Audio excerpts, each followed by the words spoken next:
I've seen a flying saucer. You've seen one? Yes, definitely.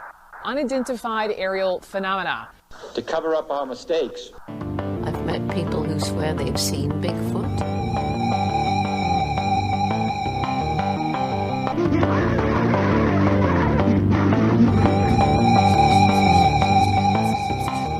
Join us for a journey into the obscure. You are now listening to The Wow Pod.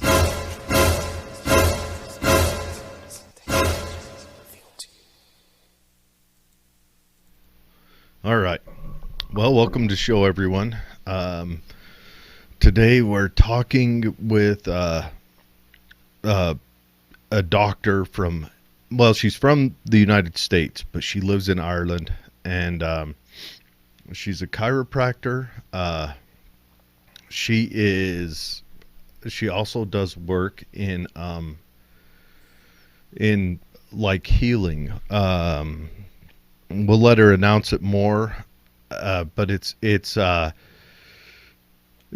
healing from a lot of trauma. She went through a pretty big deal in her life, and I think through, I mean, we'll let her explain this obviously, but through her seeking to find recovery from that, she found new and better ways of healing. So it's Dr. Mary Helen Hensley, and she'll be on in about 25 minutes. But first, we're going to start off with our weird news, because that's what we do. Sound good, Betsy? Are you there? I'm here. I'm listening.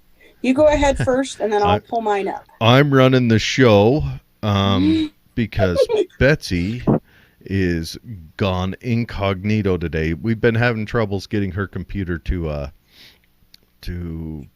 port in a lot of stuff, and so that makes it hard for her to share her side. But she can go ahead and tell me when and what to pull up when it's time for me to pull stuff up.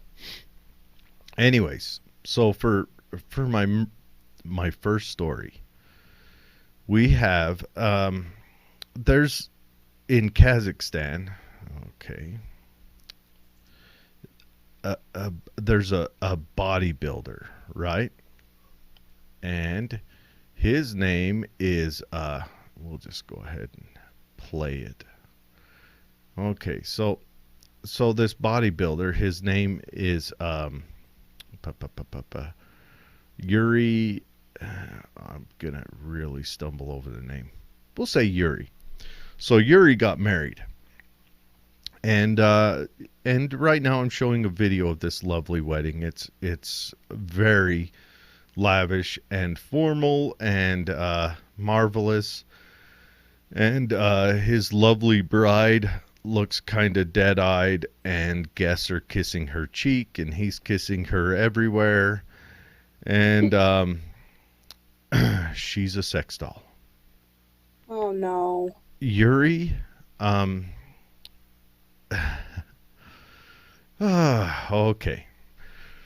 Proving that love is blind and sometimes kooky, a bodybuilder from Kazakhstan has tied the knot with his dearly beloved, a sex doll he dated for 8 months. That is a very proper time to date.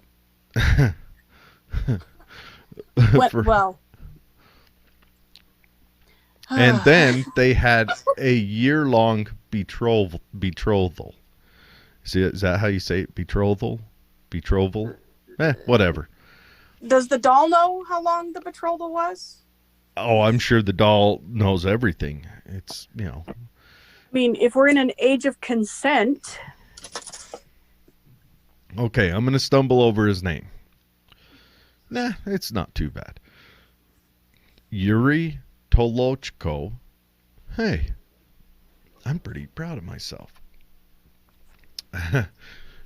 He is seen planting gentle kiss on Margot, who appears a bit stiff in a revealing white gown as she clutches a bouquet of flowers and stares into the distance.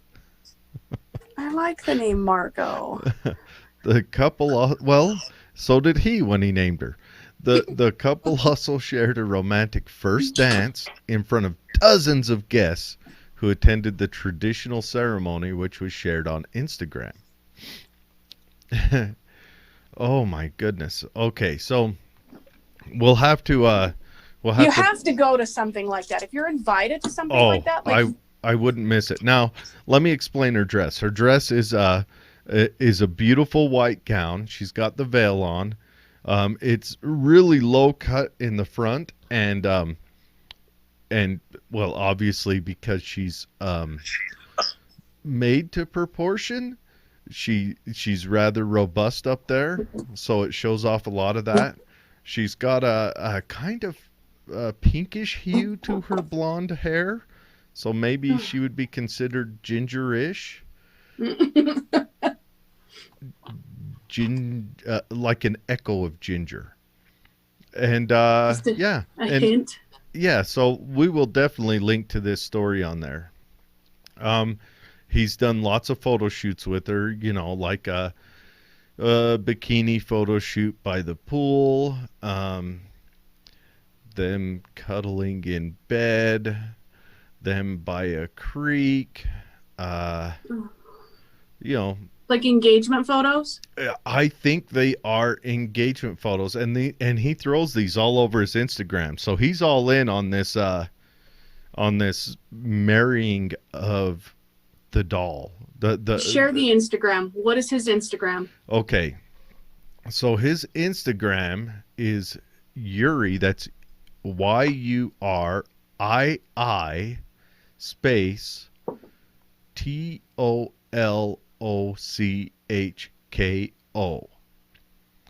Tolochka. Yes. Yuri Okay. Tolochka. And maybe he just got, I don't know. I guess when you marry the sex doll, then you don't have to be concerned with what your girlfriend thinks of how you use your free time or any of that. And I don't know. I'd imagine it has its perks. I suppose, yeah. But yeah, it is yeah, it's pretty impressive. Yeah, Yuri definitely went all in on that. All right, and Betsy is here. Okay. I made it. Got another story for you. Okay, so that old Utah monolith that we talked about on the last show. That's pretty wild, isn't it? So it's been taken down. Yeah. Okay. Let's go through it. So the Utah monolith, it's up for what, a week, 5 days, something like that, right? And then almost as soon as it's taking down, another monolith appears in Romania.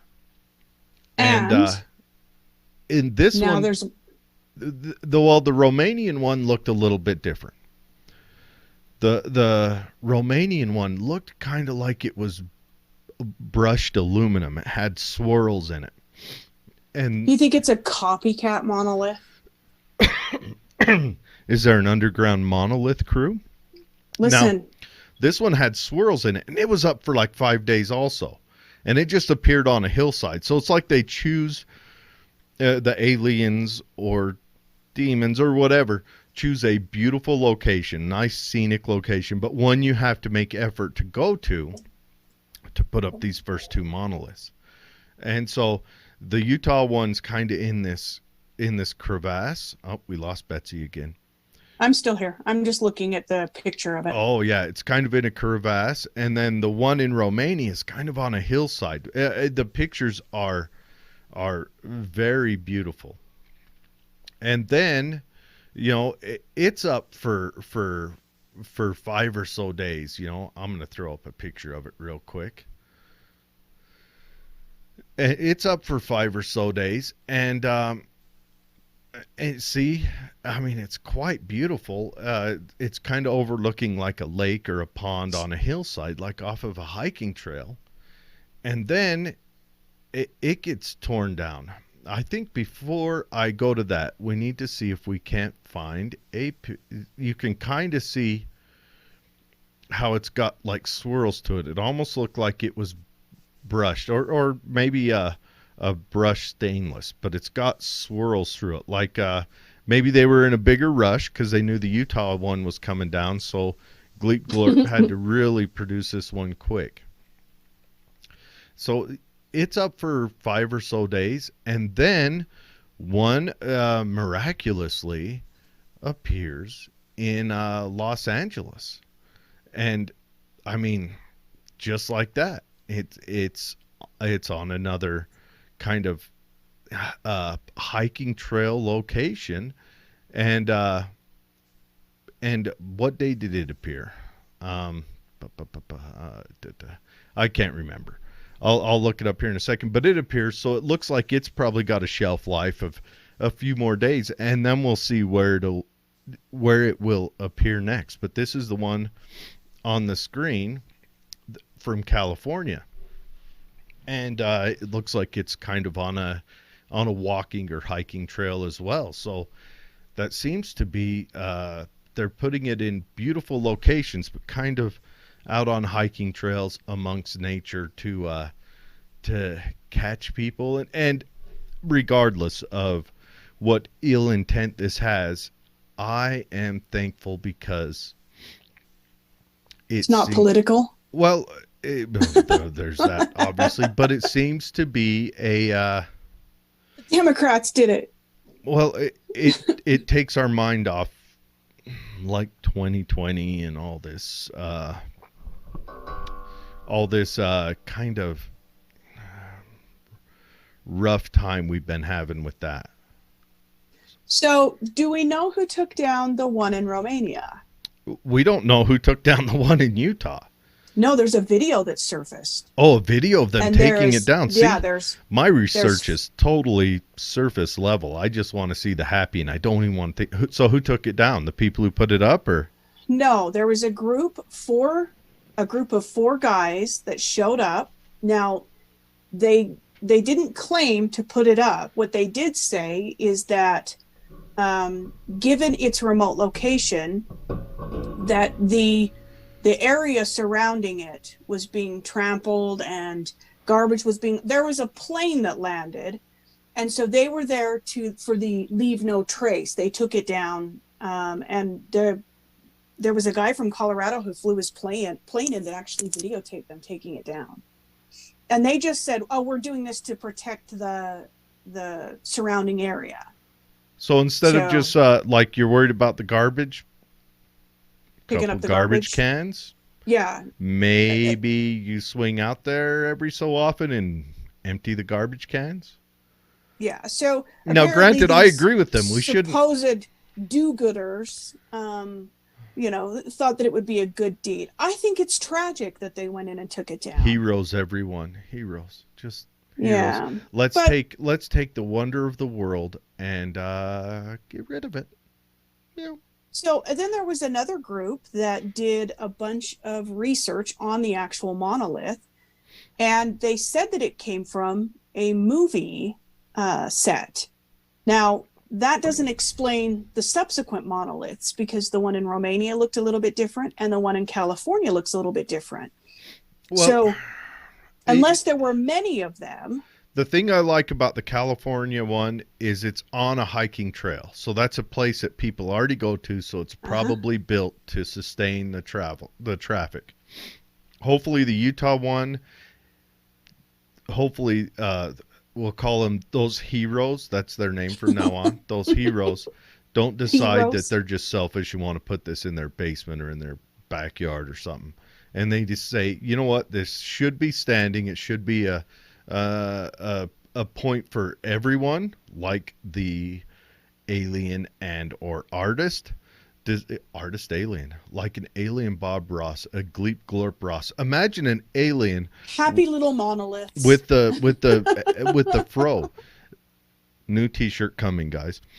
It'll be a limited time run. With a monolith in the background that it's painting. Ta-da! There you go. But anyways, so where was I at? So this thing's kind of uplifting. It's kind of what we need right now.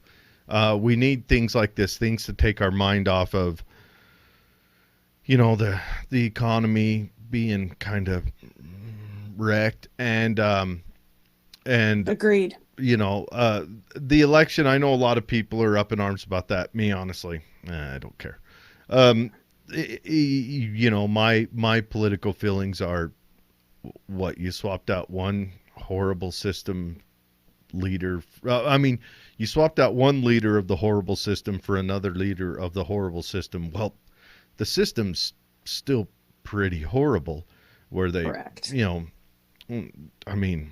Anyways, I've got a different show for that. Twilla Happy Hour, if anyone's wondering. That's where I delve into my crazy beliefs, which will the average person looks at me like I'm crazy, which I am.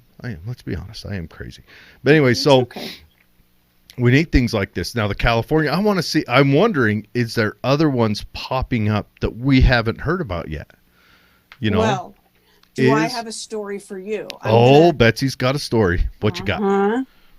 I need you to pull this up. Okay. Sculpture appears in Bavarian mountains. Sculpture.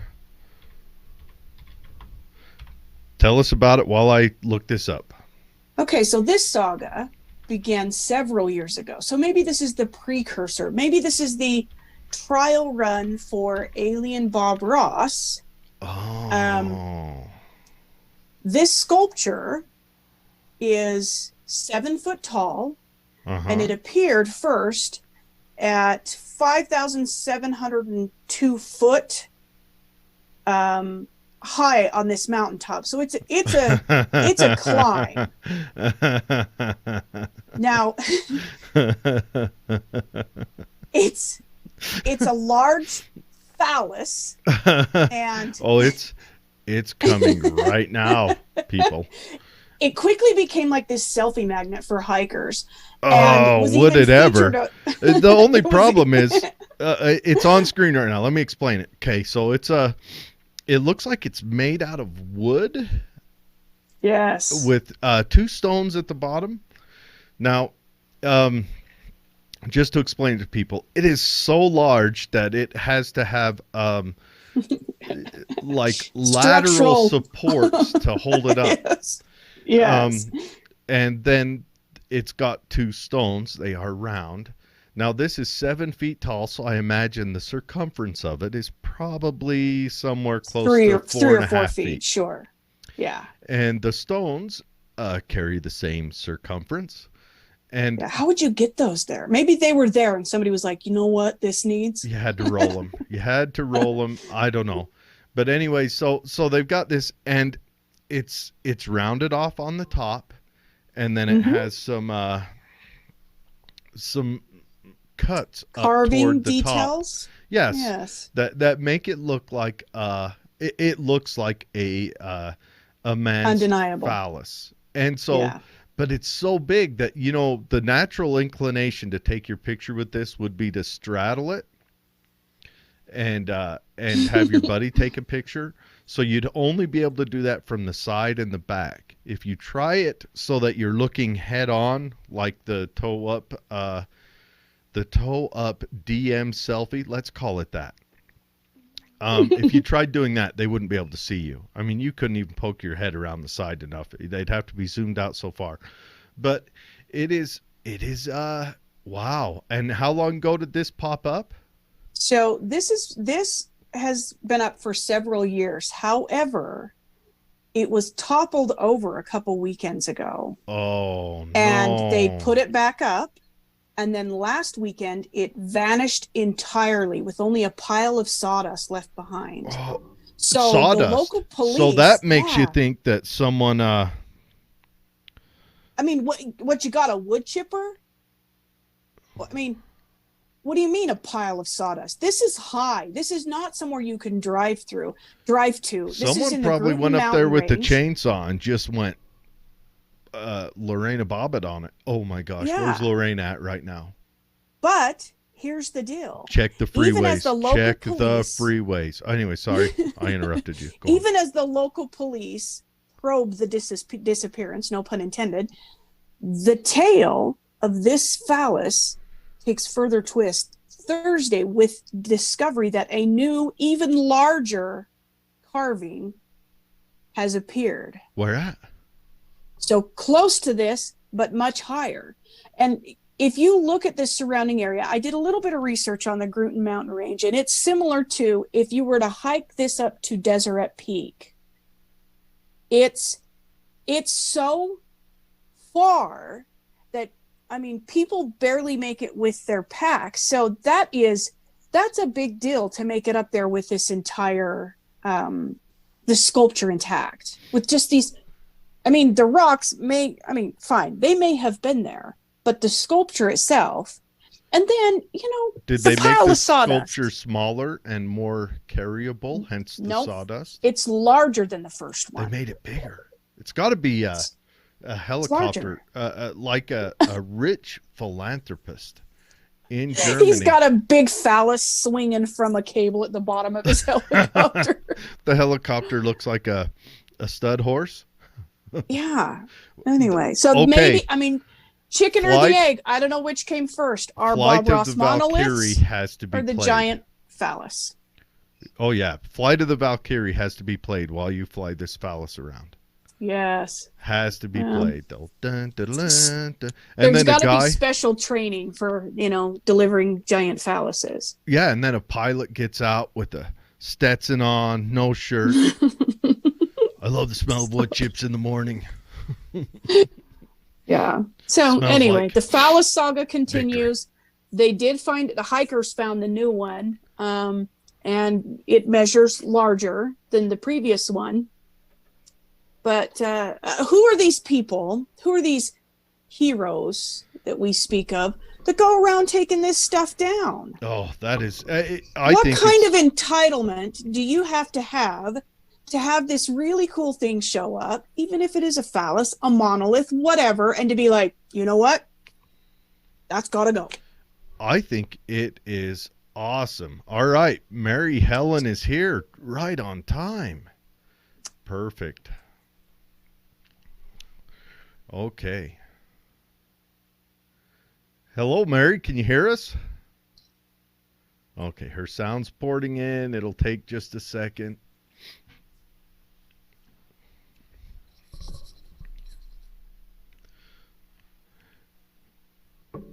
Get another. Is your sound coming in yet, Mary? Can you hear me? Yep, here she is. All right. All right. Hi, Mary. Hi, Mary. I'm Jared, Nice and to meet you. right there Nice to meet you too. is Betsy. Hi, Betsy. How are you doing today? I'm good, thanks. How are you? Good. Now, There we go. you're in Ireland, right? Yes. Hence why we're So doing the show jealous. so early, because it'd be rough for you to do it. What time is it there in Ireland? 7. 7 o'clock. That's perfect. Not too bad. Yeah. Yeah. So here right now it's high noon, and so we haven't done any lives at this time during the day yet. Uh-huh. So we are right now, just to let you know, we're live onto Facebook. So don't curse and don't do any of that stuff. Well, I'll do the cursing for us. Uh-oh. Have you got that? Where? Hang on. Let me, so I can put that up. Where do I go to put that up? Okay, so you go to the Wow Pod Facebook page. The Wow. The Wow Pod. Yeah, or Got it. WOW Podcast.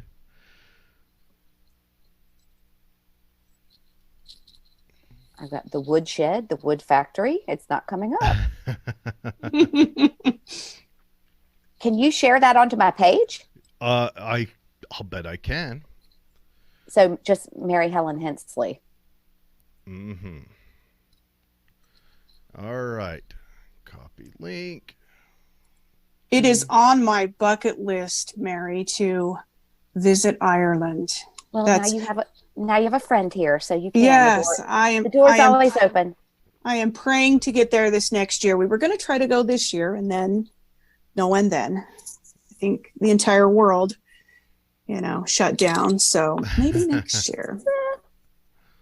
Oh, yes.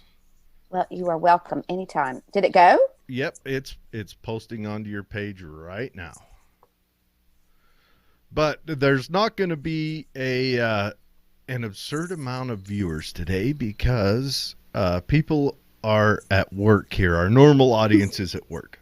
But this will also go up onto all the other places and humana. Right. So anyways, right. And then we'll also invite them to watch it when they, later this evening when people are available. Oh yeah. Let me see what I can do about that right now. Hold on.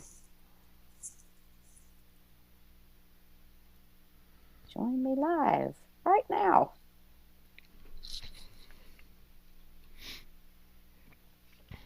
Yeah. So anyway, so we'll fill up some time. Mary, we just got done talking about the monoliths that have been popping up around the world right now. The one in Utah. That's where we're from. We're from Utah. Okay.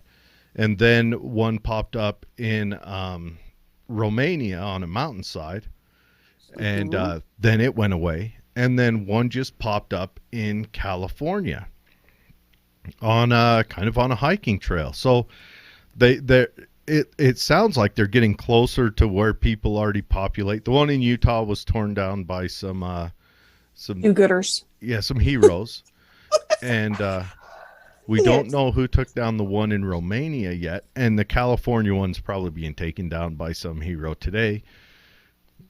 And then we talked about in Bavaria, there's a much older monolith that Gleep Glurp Ross put up years ago. But this one's a little more explicit, I guess we could say, than the other one. The other two. It's a 7-foot phallus. If you wanted to check it out, Mary. Up on a mountainside. Nice. Yes. I love a good phallus. Yes, and we have covered. There's the festivals in Asia about that, and we've covered that before, where it seems to be like a parade or a week long, like a state fair, but it's a underwear fair. I'll dedicate it. I'll go check out the one in Romania for you. Yeah. Oh yeah, you're a little closer than we are. Absolutely. Yeah. And I'm already booked in for next October. So I'll be doing Halloween at Dracula's Castle. Oh my gosh. How would that be? What do you do exciting. when you go to Halloween at Dracula's Castle? I don't know. We're going to find out. Don't drink anything red. Oh my gosh. Nothing red or will be drunk at that at that festivities. Yeah, looking forward to it. Yeah, that'll be fun. That'll be fun. Only white wine. All right. I have a very dear friend who's from Romania, and so we're doing we couldn't get there this Halloween, but we're doing it. We've already scheduled it for next Halloween and booked in, and we're ready to roll. Oh, fantastic. So exciting. So Mary, tell us about yourself. To kind of start this off, tell us about yourself. Oh my heavens. That's kind of a wide open-ended question about myself. Yeah.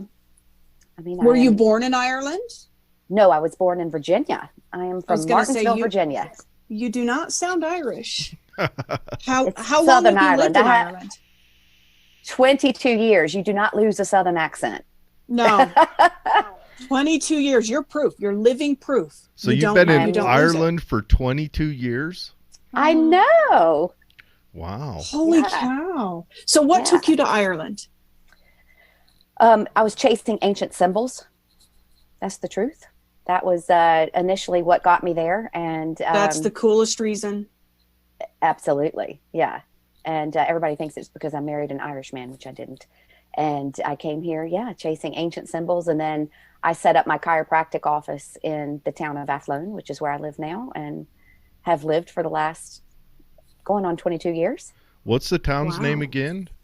Athlone, Athlone.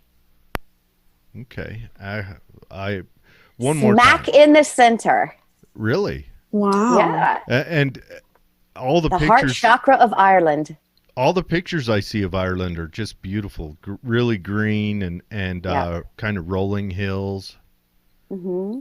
Absolutely. I was just before we got on, I was just standing out looking over the fields there and the stone walls, and the huge orange moon was coming up, and it was just magical. So yeah, it's Ireland is amazing. It's it is mystical, magical. The people are wonderful. I have stayed so long for the sense of humor. That's what keeps me rolling. And Outstanding. nowhere in all of my travels have I ever met a group of people who laugh more, make fun of themselves more. And the fact that we can laugh at ourselves that's what life's all about. Yes. So it is. lighthearted. Yes, it is. So, Yeah. Okay, you went there looking for ancient symbols. What Mm-hmm. symbols were you looking for? What was that? They're actually part of they're an alphabet called the Goet alphabet, which is pre-Atlantean. And these started coming to me when I was in my last year of chiropractic school. And as the story unfolds, we'll see that I have had a less than usual or ordinary life. But I was seeing these symbols, and they kept coming in sets of 3. And it was really funny because I was going into my final year of school. I was president of my student body at the time, a poor college student. I had just been through a divorce, and moving into that last very difficult year of clinical trials and all with school. And I had this fabulous housemate, and his name was Jojo, Dr. Jojo Yance. And he is my holy sibling, and I love this man. He's just wonderful. And I was working 2 jobs to get myself through school. And he said one day, hey, Sib, do you mind if I have a house party while you're at work? And I went, no, that's fine. Knock yourself out. And he goes, well, it's a psychic party. And I said, okay. And so I arrived home from work that night, and the house had 2 living rooms. And so one living room was full of people, and they were waiting to go in to see Psychic Susie. And I just laughed, and for me, having had all the unusual things that have happened in my life, I was uncharacteristically dismissive on that particular night. And I just kind of waved and walked by everybody and went back to my bedroom. And at this stage, I had been seeing all of these symbols, and I had told absolutely no one. And my mother, who is my greatest confidant, she didn't even know. I had literally said it to nobody because it was just so strange. There were these, flaming orange symbols that would show up in my vision, and I would write them down. And until I had written them down, acknowledged them, the next set would come. And so after I'd been home for a little while, I get a little knock on the bedroom door, and Jojo peeks his head around, and he said, hey, she wants to see you. And I was like, nah, I'm good. I'm all right. And she goes, no, really, she wants to see you. You were having these visions before the psychic party, Oh, but yeah. you would kind For of write months. them down and not knowing what they were? I had no idea what they were. And what are they were called again? What's the alphabet called again? Gotte. You will not find it looking it up. Oh, really? I can tell you that now. Yeah. I've spent my entire adult life working with these symbols and looking for them. So anyway, I go in very reluctantly, and I find myself sitting, as someone who's had a lifetime of unusual and paranormal experiences and near-death experience. And I'm looking at her and she goes, you've been seeing something. And I was like, and she goes, they're like a light switch. And I'm like, okay. And she goes, they're actually a light switch pushing you in the direction of your next step on this journey. And I'm like, okay. And she goes, they're symbols. And now she had my attention because I had literally told, there's no way Jojo could have told her, nobody knew. And I'm like, okay. And she goes, you're actually going to be going to Europe. And then I started laughing because I had like $5.33 in my bank account. And I still had a year of school to go. And there was literally no way that was possible at that moment. And so she goes, no, these symbols that you're seeing, these are a beacon. They're calling you to the next step of your journey. And I'm like, okay, thanks for that. And have a nice night. I'll appreciate your time. And that Monday morning, that was at the weekend. And that Monday morning, I get called into the president's office of the school. And he said, hey, just wanted to let you know we've gotten an invitation. And because you're president of the student body, we're going to send you. And I said, oh, okay, where am I going? And they said, well, you're going to the UK. You're going to Bournemouth, England. I went, what? And so literally within days, this whole thing has unfolded, and I go over to England. And while I'm in England, I end up taking a trip to Ireland. And as soon as I got to Ireland, I knew, when every fiber of your being knows, I just knew that this was where I was supposed to be. And so a friend had gone over with me, and we end up on this adventure. And this was in the summertime. And in Ireland, it's light out until midnight. You could play a round of golf until 11 at night. And is that just because of the time zones or? Yeah. Okay. Because it's magical. So we were on this little unplanned excursion, and we were in a pub in Galway and on the West Coast. And we end up meeting this guy in the pub, as you do. And, typical tall ginger hair. And he sees and hears the two American girls talking, and he comes over and introduces himself and is terribly charming. And he's like, oh, I'd be happy to show you around. And we were like, okay. So off we go on this little adventure. And we end up in this town called Listowel, Lisdoonvarna. And at this stage, I think we'd been on the road maybe a couple of days. And he was having a ball. We were having a ball and seeing parts of Ireland that the average tourist wouldn't see.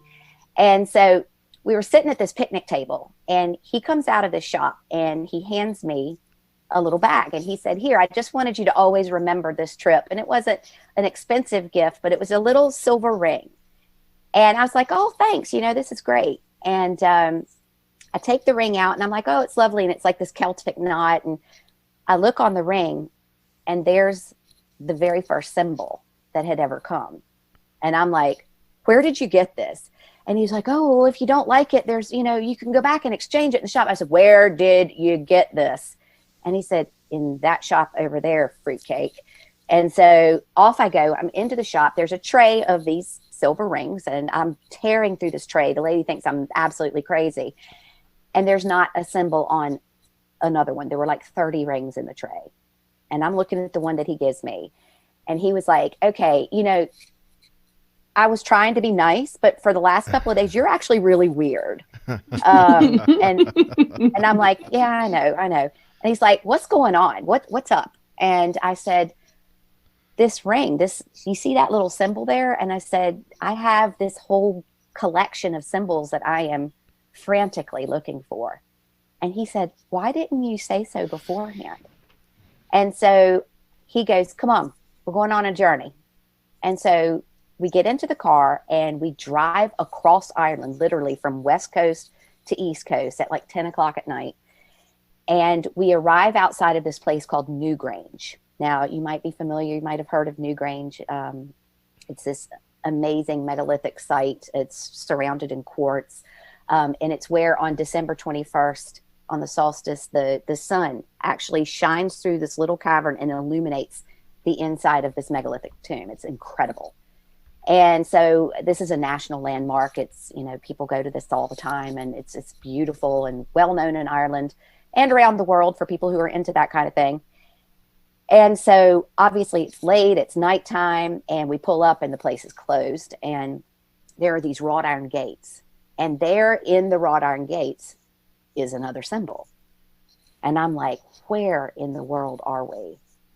And he said, come on. I was leaving the next day. He said, you may never get this chance again.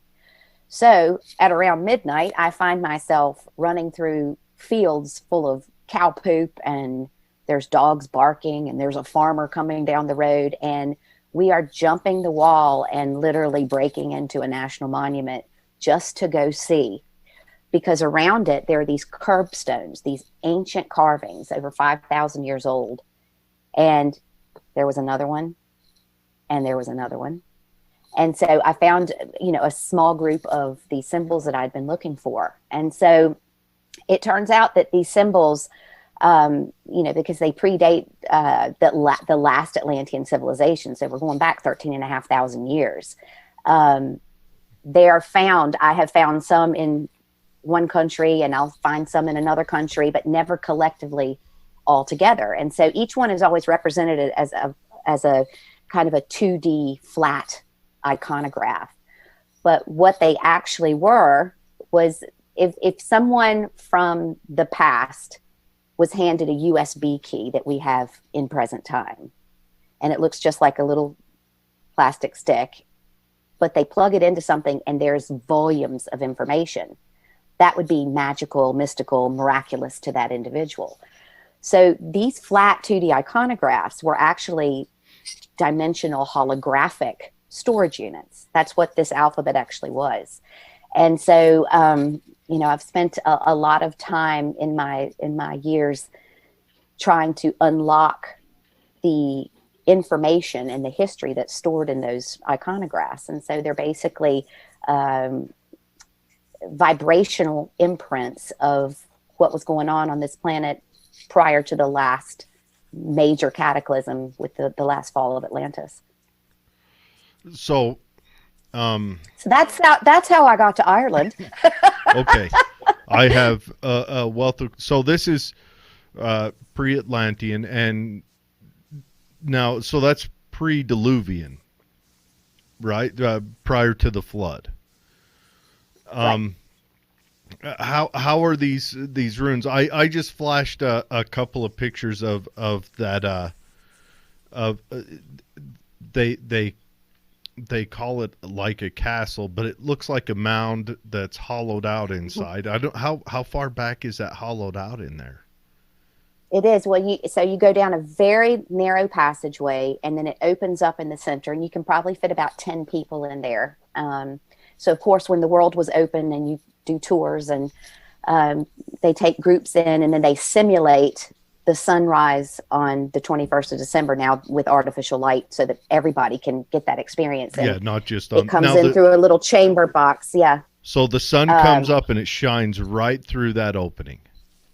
It's like a birthing canal to the universe. Yes. And it's beautifully placed astrologically. It's incredible that these ancient people knew how to precisely do this, and that it still works today. And so, the waiting list to get in there on the actual day is years and years and years long. But what they do during the tours is they use an artificial light source, and they'll light that up. And so when they light that up, lo and behold, guess what's inside? More symbols. So the symbols so all sorts of. So the symbols only kind of appear when the sun shines in, kind of like on Indiana Jones. Well, it's kind of dark in there. Well, only if it's lit up. It's very dark. Yeah, it's very dark in there, and there's 3 different chambers. But it's as large as it looks from the outside. It's quite tight quarters, and it's really funny. When I went into this for the first time years and years ago, it was so funny because the tour guide that I had, they have their little anecdotes, and she said, "Oh, I want to tell y'all a very funny story."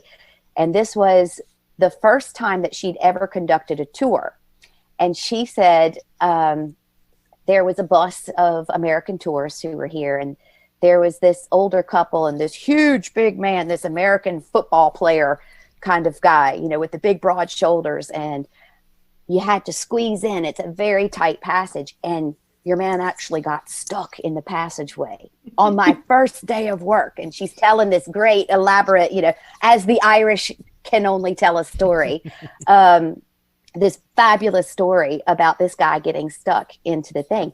That was my father. Oh, really? And it had happened like 15 years earlier when my parents had taken a trip to Ireland. I mean, like it was, I just stood there with my mouth hanging open, and I just died laughing and went up to her afterwards. And I was like, my father's deceased now. And I was like, that was my dad you were talking about. She's like, no way. What does your dad say about it? Imagine you go to see this world popular site and you're thinking, I'm going to starve to death waiting in this hole that everyone on earth is stacked up behind me to come in and see. And yeah, not good. Not good for the old claustrophobia. Oh man, Yeah, my dad probably wouldn't go anywhere near it, and I'll watch it from out here. Yeah, exactly. Yeah, they got him out eventually, but it was so funny that on the one day that I was there, that I got that tour guide and she told that story. So I just have such a great connection with that place. Oh, That's awesome. I've been putting pictures of it up on screen while we've been talking, and it looks beautiful. Just to have that, around is quite beautiful. The mound, the stonework that etches the exterior wall, where it's mostly white stone. That's the quartz. So it's literally a gigantic quartz mound. And then the curbstones are down on the ground. They're big, large kind of elliptical shapes, and they have the carvings in them, and they're very well preserved. And it's just magic. Now, it has these bigger stones around the outside. Mm-hmm. Those are the curbstones. So you've got a couple of circles that are of smaller stone, maybe 2 foot around, that are exterior from it, and then you've got bigger stones that kind of circle that. And we're talking, I can't guess sizes, but I've got a picture of them up on screen. They're larger stones. They had to have been placed there. And then around there's not several kilometers away, there's Nouth and Douth, which is, everybody goes to Newgrange. It's kind of the big popular one, but the really fascinating stuff is at the excavation sites that are around from that. So they've discovered now that it was actually, pilgrimages for many thousands of years would have taken place there, and that it was actually much, much larger than previously anticipated. And within those few K around that, there were 2 other sites of equal, if not more, importance to the history of the area. It's incredible. It's in the Boyne Valley, and it's just absolutely quintessential Irish. It's beautiful. It's amazing. But the Boyne Valley, Boyne, Boyne Valley. Maybe it was like they believe Göbekli Tepe was. That's what I was going to say. It was a gathering spot for everyone. And another site of some of the symbols, by the way. That's awesome. So you had a near-death experience. Mm-hmm. Do you speak of this experience you've authored several books? 10 now. Just released my 10th one. Is it 10? I was going to say, I thought it was 8, but 10. This near-death experience, tell us about that. Okay. Well, it was December 14th, so I'm coming up on my rebirth day very soon. And I love that. I celebrate that and my birthday. So I get the double dose a year. It's great. So it was December 14th, 1991. I had just graduated from college that May. And in the South, as you do when you're dating someone in college and you're still dating, by the end of it, you kind of start making plans and moving on. And, your parents are picking china patterns and silverware and all. And so he was from Charleston, South Carolina. And so I ended up moving to Charleston, and I had my big, fabulous college degrees in communications and graphic design, and couldn't get a job. I was ended up mopping floors in a sign company, which is one of the best things that ever happened to me, because 2 of my greatest mentors, Frank and Teresa Acoyne, who owned the franchise, they were just the most extraordinary people. And he put a mop in my hand one day, and he said, if you want to learn business, and I know you're going to want to know business later on in life, he goes, you start from the bottom up. And he said, we understand that you can do graphics, and we understand that you can sell, and we understand that you can do this, but you're going to start by picking up those scraps off the floor, and you're going to mop that floor afterwards, and then we'll move you up. And it was such a great time. And they were just a wonderful, they were like a second set of parents. And so we were having our Christmas party that December 14th, and in Charleston, it's still hot, so I was wearing my Santa Claus t-shirt and my Jingle Bell necklace and my bright red Bermuda shorts. And I took off towards town to go to the party. And so I was less than 2 miles from my apartment, and I got to a stoplight, and this was at a major intersection, Highway 17 in Charleston. And so I waited, my light was red, and I was the first car and waited. And then the light turned green. And so I started making my way across the traffic because I was going to be going to the far side and going towards town. And so I make it across the first lane, the next lane, and then I get to the next lane and I look, and this car is barreling towards me with zero intention of stopping at that red light. And it was that moment that everything in my life changed. And time just stopped. It ground to a halt. And I was suddenly acutely aware that I had a choice in that moment, that I was going to die. I knew I was going to die. And there was, as you're sitting in with time frozen around you, I was like, okay, I'm good with that. And I could experience the impact if there was something I felt like I needed from staying in the body and feeling the impact, or I could exit the body and witness the impact.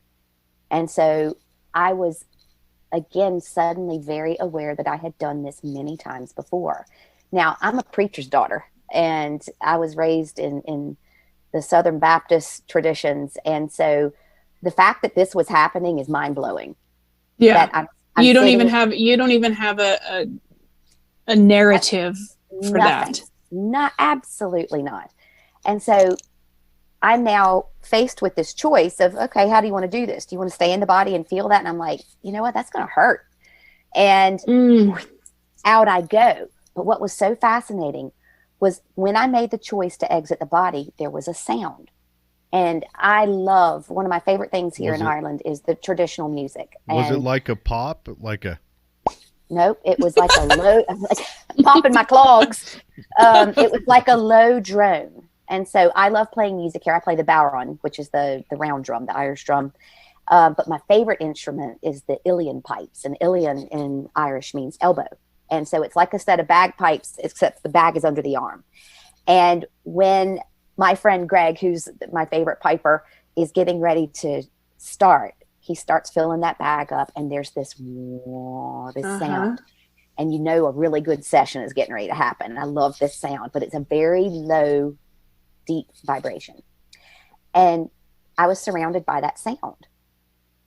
And so next thing I know, in an instant, I am looking down at the car, myself, and everything speeds back up. And so that car just smashes into the side. They estimated it was 75 miles an hour. He T-boned me, so it was a direct hit into my left side, which is why I'm all crooked. But he T-boned the car, and when the car hit and it smashed into me, my head went through the driver's side window, and that's when I broke my neck. And I'm just watching. So I'm literally witnessing my own death. And it's just interesting. And it was like, watching Netflix. And the car spins around, the windows have blown out, and it comes to a stop in the middle of the intersection. And so now I'm watching as everybody, of course, has to stop and people are getting out. What was really interesting was a girl I had gone to college with. And we didn't go to college in Charleston. We went somewhere about 3.5 hours away. She was from Charleston, and she didn't live anywhere near me, but she happened to be in a car, a couple of cars behind me at the time. And I got to see her, see me, and recognize that was me in that car. And it was so wild watching her, and I could feel what she was. I could feel her panic and her horror, but it was hers. It wasn't mine. And so you I don't know, astral project out of your body, and you witness people witnessing this accident, but you could also kind of feel their feelings, like you had a more senses, I guess you could say. Oh yeah. But what's interesting is the fact that I was still there and able to witness this is accompanied by that sound. And that sound is what seemed to be keeping me tethered to the actual earth plane, actually being part of that experience. Because I watched, people were gathering. My seat had folded up under me. I'm like kind of hanging there in the car. I'm obviously dead. And the glass is shattered out. And now people are coming up to the car. And there was this woman who had written down her name and phone number. Now, I think this is just so bizarre to this day. And she reaches through, the glass has gone out of the passenger side window. She reaches through and puts her name and number on the front seat of the car and leaves. I'm like, there's a dead person in the car. I'm like, how weird is that? But I'm watching this happen. So I see my college, she was my suite mate in college, Mim. I see her. I see this woman do this. And then as people are kind of gathering and I can hear everything, I can feel everything. And then I see this guy in a uniform come and reach through the passenger side and turn the engine off so that the car doesn't blow. And at that point, that sound that I'd been hearing, that drone, starts to change. It starts to get faster. It starts to get more beautiful. I call it the music of the spheres now. It was just the most incredible set of frequencies and sounds. And as that increase began, I'm gone. No longer can I see the accident. And this is where I guess people talk about the tunnel and all that, except my tunnel was so fast. I was like here, and then I was here. So your spirit was pulled away. Now, what was the lady putting her name and number on the seat of your car? What was that? Did you ever find out? No, I never found out. You know, I guess her. I know, yeah. I wonder where that number is today. I'm like, hey, remember me? What were you doing? Imagine that, you know. But you know, who knows? Who knows? She might not have been able to stay. She might have been late for something. But wanted to say, I saw this happen. It was just so bizarre. Anyway, so you're pulled out of the pulled away from the mortal coil. Exactly. And so now I'm accompanied by these sounds, and I'm realizing that I am the sounds. It's coursing through whatever I am. I have no physical body, but I am very consciously aware of who I've just been. And this is what's so cool, because right in that moment, you're like, oh yeah. Oh yeah. Oh yeah. Aha. Oh yeah.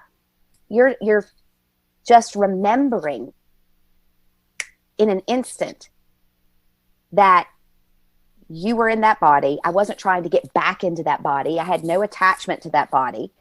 I also knew that this was very natural. Everything was the way it was supposed to be, but I was still aware of having form. So it's not like I just like disintegrated into nothingness. I didn't have a physical form, but I was like a cohesive collection of the collective. And I can feel that music. And it was like just bathing in the most glorious, incredible light sound bath that you can imagine. And this is where I like to tell people the best way I've ever come up with in describing what this is like. And I say it over and over again, and excuse me, anybody out there listening, if you've heard this, but this really gets it for me. If you can picture being outside and let's say it's a really, really hot day, and you're out working in the garden or you're mowing the lawn and you're nasty and sweaty and you're doing hard work. And then you come in and you peel off your clothes and you throw them down by the washing machine. And then you go get in this fabulous shower and you're washing all the muck and the grime off. And you feel, oh, this is great. You've done a lot of hard work. It's been awesome. Now you're cleaning off. The last thing that you're thinking of is the dirty clothes sitting next to the washing machine. Mm-hmm.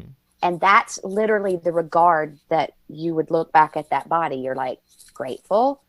That's awesome. That was a great 21 years. And then on to the next thing. So you're not clamoring away trying to get back in. It's just a very natural, oh, I remember how this works now. And so I couldn't tell you how long I stayed in that space, because the amount of things that happened during that time, where realistically on the ground, it was probably about 15 minutes. But like, out of body. It's like you have a memory that comes back to you when you leave the body. You remember that that body was a temporary space anyway. Mm-hmm. Exactly. It's like getting out of a car. You know, when I get out of the car and I come into the house, I'm not thinking about the car anymore. Some of us, especially Betsy's husband, probably does nothing but think about the car. When he gets into the car, a different experience. When he gets into the car, he remembers that outside of the car is not real, and only in the car is real. Yeah. So I stayed in that space, and then you've got these sounds, these vibrations, this light show, these colors that you've never seen before. And you're just home. It's the most wonderful feeling. But then all of a sudden, the atmosphere in front of me started taking shape. And this is where it got really cool. The best way I can describe what it became was these two beings started to form out of the atmosphere. And what they were wearing, which I'm sure was for my benefit, because I'm sure that otherworldly beings don't really have the need for clothes the way that we do. But they took on the form of wearing, it looked like a caramel color robe, but it had like this pearly sheen over it. It was the most beautiful thing you've ever seen. And there they were. And I'm just there and I'm looking, and they waited. There was no communication, no nothing, until I remembered. And I was like, oh my gosh, these are my guides. These are my guides. So now remember, preacher's daughter, this is not something we learn about in Sunday school, guides and guardians. You know, we hear about angels and stuff, but these were not angels. These did not have wings. They were these beings. And the second that I remembered, this exchange of information took place. And like, how do you describe the indescribable? It's like everything that I had always known came back into being. I realized that I had chosen that body. I realized I had chosen my circumstances. I realized that I had chosen that accident. And this incredible exchange of information took place. And so, how long again did that go on? It seemed like an eternity. And I moved from that, and they were right there with me, like my little cheerleaders, arms around me kind of scenario, where you just felt completely enveloped in their understanding, acceptance, inclusion, their love. And this is when I did a life review. And saying the word life review, it sounds just so trite and cliche, but that's what it was. And I'm in this space. This was magnificent because now my memory of how time operates is coming back. So everything that I had just known to be true implodes right in front of me. I am in the middle of what seemed to be a 360-degree cinema. And I am watching my life unfold, and I'm 4 years old getting lost at the beach over here. I am 17 years old having too much to drink at a college party and going through a gang rape. I am 12 years old winning Living History Day. And these things are all happening at the same time. And suddenly the concept of concurrent registered home with me. And I'm like, oh my gosh, these things are all happening simultaneously. And so when we speak of past lives or other life experiences, really what's happening is you're having a simultaneous or concurrent experience of time. This is how the divine is in all places at all times. So in that space, time isn't lateral. It's just all at once. It's like a merry-go-round. You know, if you're on a merry-go-round and it's going round and round, there can be a bunch of different events taking place simultaneously. But as you spin past this, you're seeing this one. As you spin past this, you're seeing this one. But they're actually all happening at the same time. It was absolutely incredible. And I had this love for myself and for what I had chosen that still I can't even put words on. I was just blown away. And I'm watching every little thing that I did. And you're expecting to see, when you helped that elderly person across the street, or you were kind to that little animal, or you're expecting to see the really kind of typical, that was really good. It was the tiny things. It was the little things that were suddenly highlighted, the tiny little things that you did that had that ripple effect, that carry on, that made the most impact, and where you're learning and where you're growing and where you're evolving throughout the course of the life that you've just led. And I was mesmerized. And so being cognizant of who I had just been, I've just come from 21 years of being raised as a Christian. And even though that particular box didn't ever suit me, I was a preacher's daughter, and it was a huge part of my life growing up. And I'm looking around going, wait a minute, isn't this the part where somebody's supposed to be judging? isn't this the part where somebody's going to be letting me know if I cut the mustard and I get to go up, or if I'm being sent down? What's happening here? And I'm like, there is nobody else there. There are these two beings, and there is the essence of me, and that's it. So St. Paul's there saying, you cut the mustard. You cut the mustard. What is the Irish? He didn't even turn up. I've got a sidetrack for a second. So you bring right. your down south cooking and sayings to Ireland. What do the people there think cooking. about that? You don't cook. Okay, so just your sayings.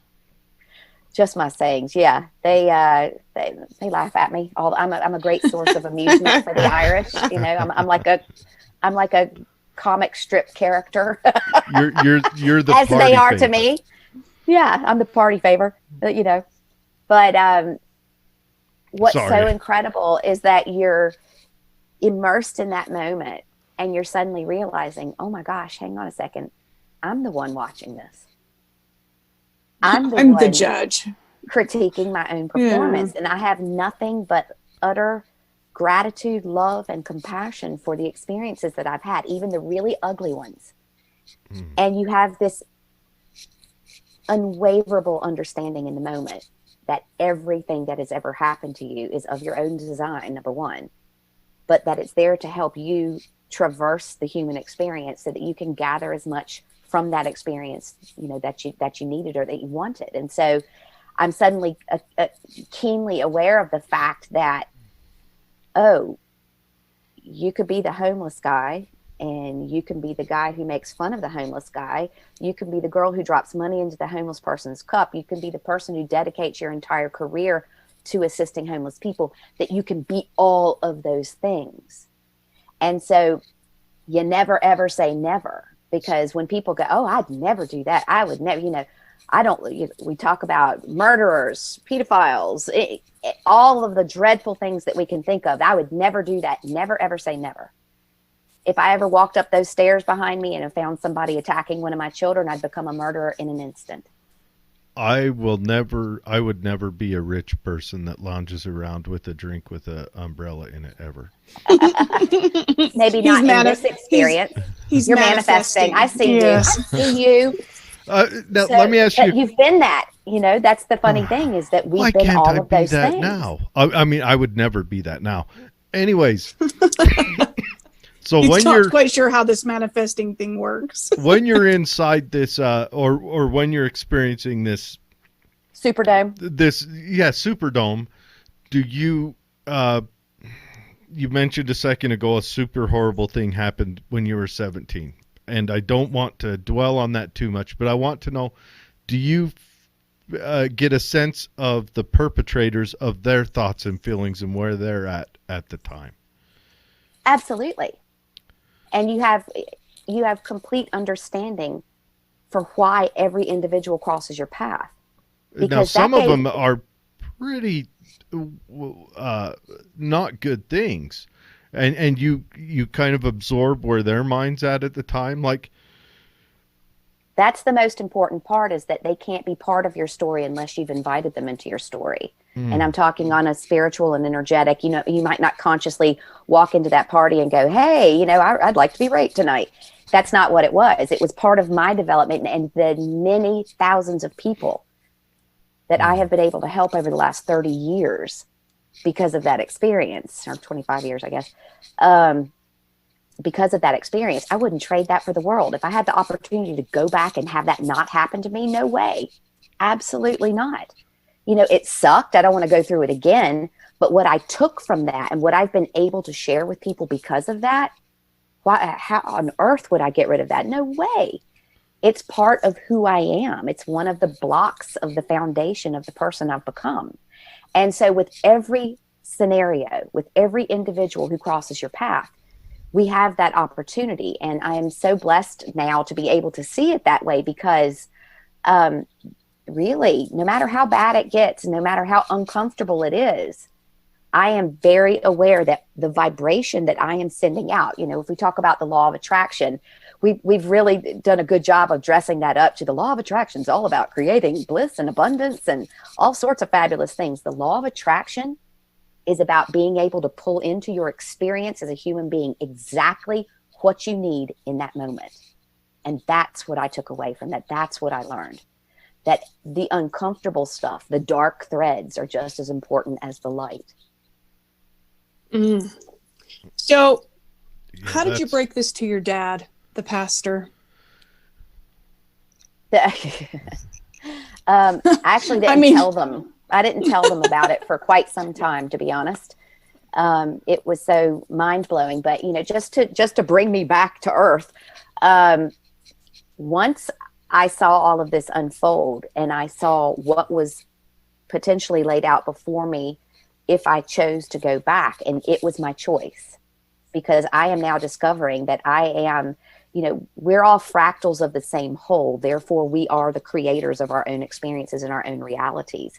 Is there a divine supreme being that guides that? Is there an energy? Is there a frequency and a light that's behind all that? Sure. But I'm part of that. You're part of that. And so we have this amazing capacity to come here into this three-dimensional plane where we stuff ourselves into a meat suit and limit ourselves to 5 senses and set out all of these different obstacles. And then people get here and go, I'd never do that.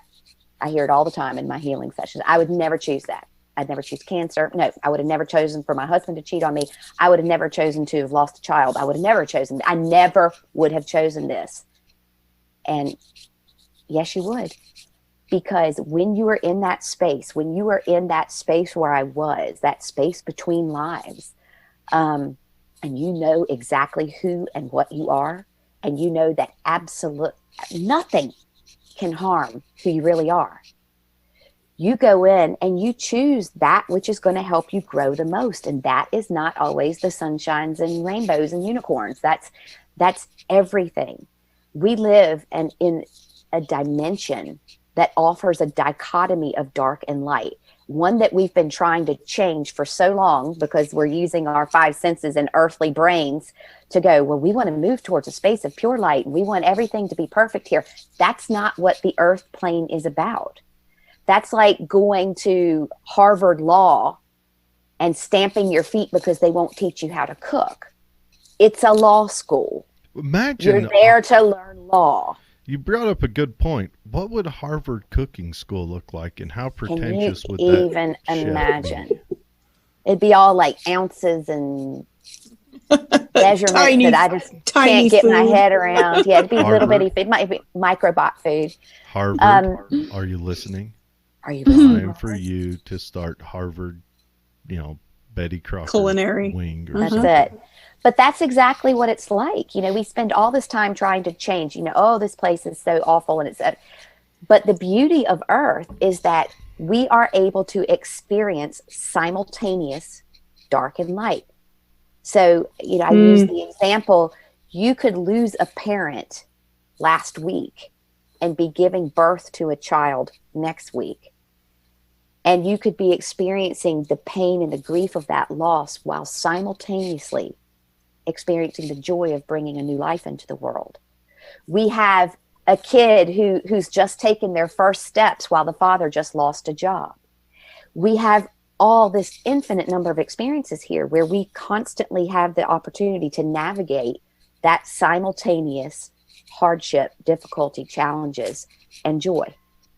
And that's what makes this place so incredibly unique. And it's very appealing to those who are in spirit to come here for that experience. And, when people ask, why would I do that? I wouldn't do that. Why would you choose to come in here and suffer?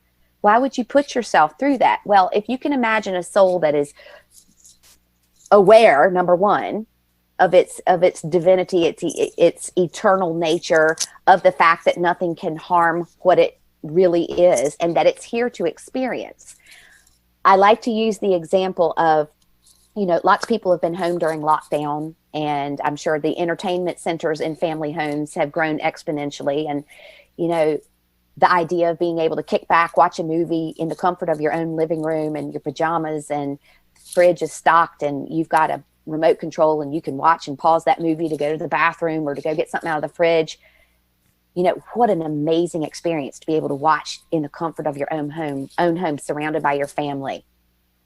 And then you come out of lockdown and the phone rings and a friend goes, guess what? The cinema just opened again. And the anticipation of meeting up with that friend and walking into the theater and whoosh, you're hit by that waft of that buttery popcorn and there's sweets. And, you know, if you're like me, it's the only time I allow myself a soft drink is in the theater because it goes good with the popcorn. And you go in and you're in this tiered seating and there's this giant screen in front of you and you're there with a friend and you're watching this amazing movie unfold and you're laughing or you're crying and you can see the people around you are hiding the tears or they're laughing right along with you. And then you leave the theater and you go out and you talk about what just happened. Which experience is better? The one where you're in the comfort of your own home or the one where you're out experiencing it in the theater? Mm-hmm. Depends on who you ask. They're different experiences. So why would a soul come from perfection and limit itself and come here? Because it's like any thrill seeker will tell you, it's for the rush of the experience. It's for the opportunity to know thyself outside of the space of perfection. It's to be able to interact with other fractals of that same whole who are wearing a different outfit, a different body than you, raised in different cultures with different traditions under different circumstances. And you get the chance to interact and move and remember who you really are. Like, who wouldn't do that? Is Earth the only plane where your essence can go? Because that seems very limiting. There has to be lots of places. Lots of places. Lots and lots of places. You know, people don't realize the nature. I was doing a podcast yesterday and somebody asked me about, oh, you're in Ireland. Do you believe in fairies? And I was like, sure. And oh, really? Yeah. And I said, yeah. And probably about 90% of the Irish population believes in fairies as well. And 90% probably have never seen them. Right. But they would believe in them. And what we have to remember is that just because what we see with our own eyes is limited, doesn't mean that there's not other interdimensional beings, scenarios playing out simultaneously. And so there are some people like myself, you know, I've always been able to see the auric field around people. Around anything, trees, animals, anything. And some of my friends can't see that. Does it mean that what I'm seeing isn't real, or does it mean that I'm just seeing something different than they are? And so the way that I interact with those who are in this world and those who are in a body is different to the way that I interact with those when I'm communicating with people who used to be here, who used to be in a body, but aren't any longer. And that communication for me is just as easy and just as real and always has been. And just because everybody doesn't interact that way doesn't mean it's not there. Can you explain the auric field to us? Yeah, we're pure energy and light. You know, again, we're just different spots of light on the same beam. And the auric field is the essence of that energetic or spiritual body that's occupying the vehicle.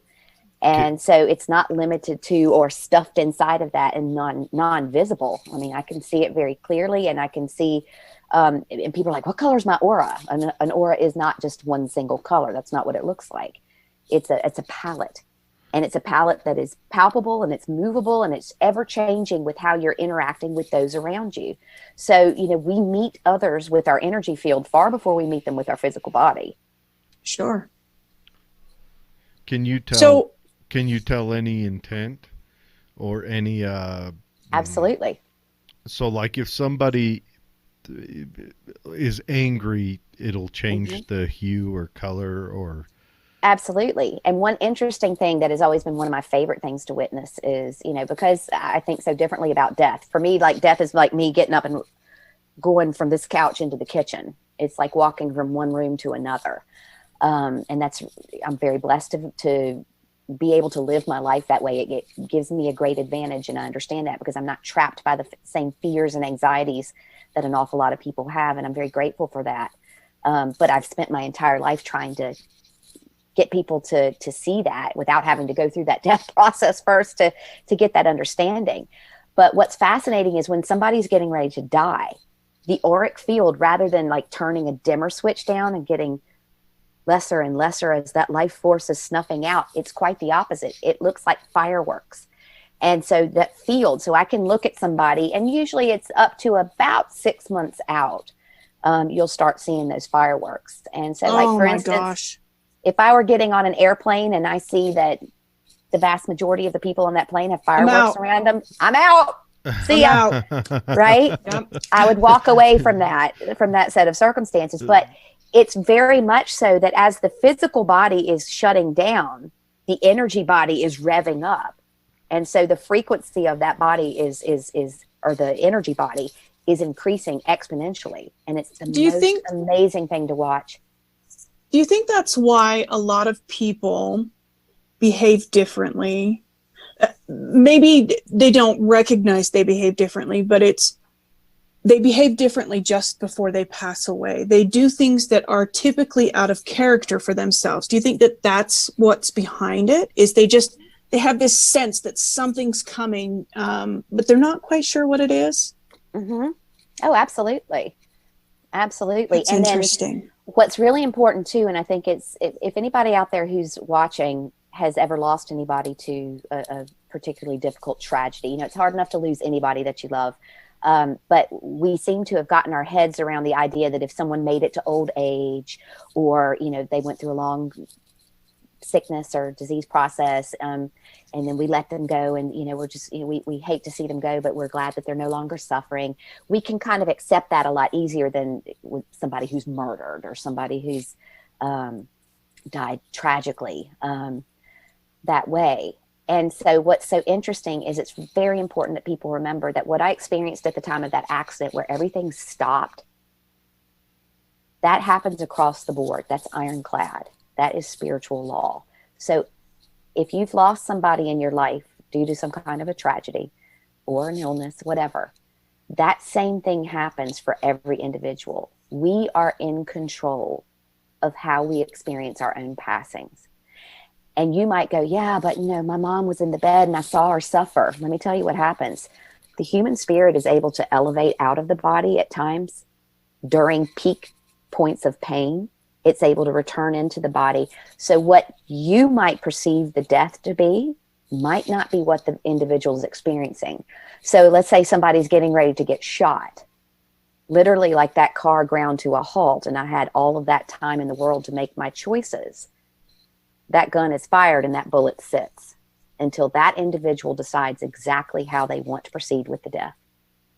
And so it's really, really important for those who have lost people that way that you understand that to the last breath, to the last second, the spirit is in charge of how the body is going to experience the death. And they're going to experience it exactly the way that they need to for their learning, for their growth. That makes me happy and sad. Yeah, both of us. Because I know it was a choice that, like, why did you choose that? But I'm thankful. Yeah, because it doesn't suit me. And that was really, really inconvenient for me. Guess what, sunshine? It's not about you. Yes. And, one of the greatest examples of that is when my dad was dying. Again, I've described him, the huge, big, he was a minister, but he was also a big college football star and a football coach and all. And he was a really big, kind of imposing man. And he was a great guy. And as an orator, he made his living speaking, and he was amazing. And he had that fabulous, deep Southern accent, and people just were mesmerized when they'd listen to him speak. And one of the things that happened as he was going through his process with Alzheimer's is he lost his ability to speak. He babbled. Blah, blah, blah, blah, blah, blah, blah. That's all he could do.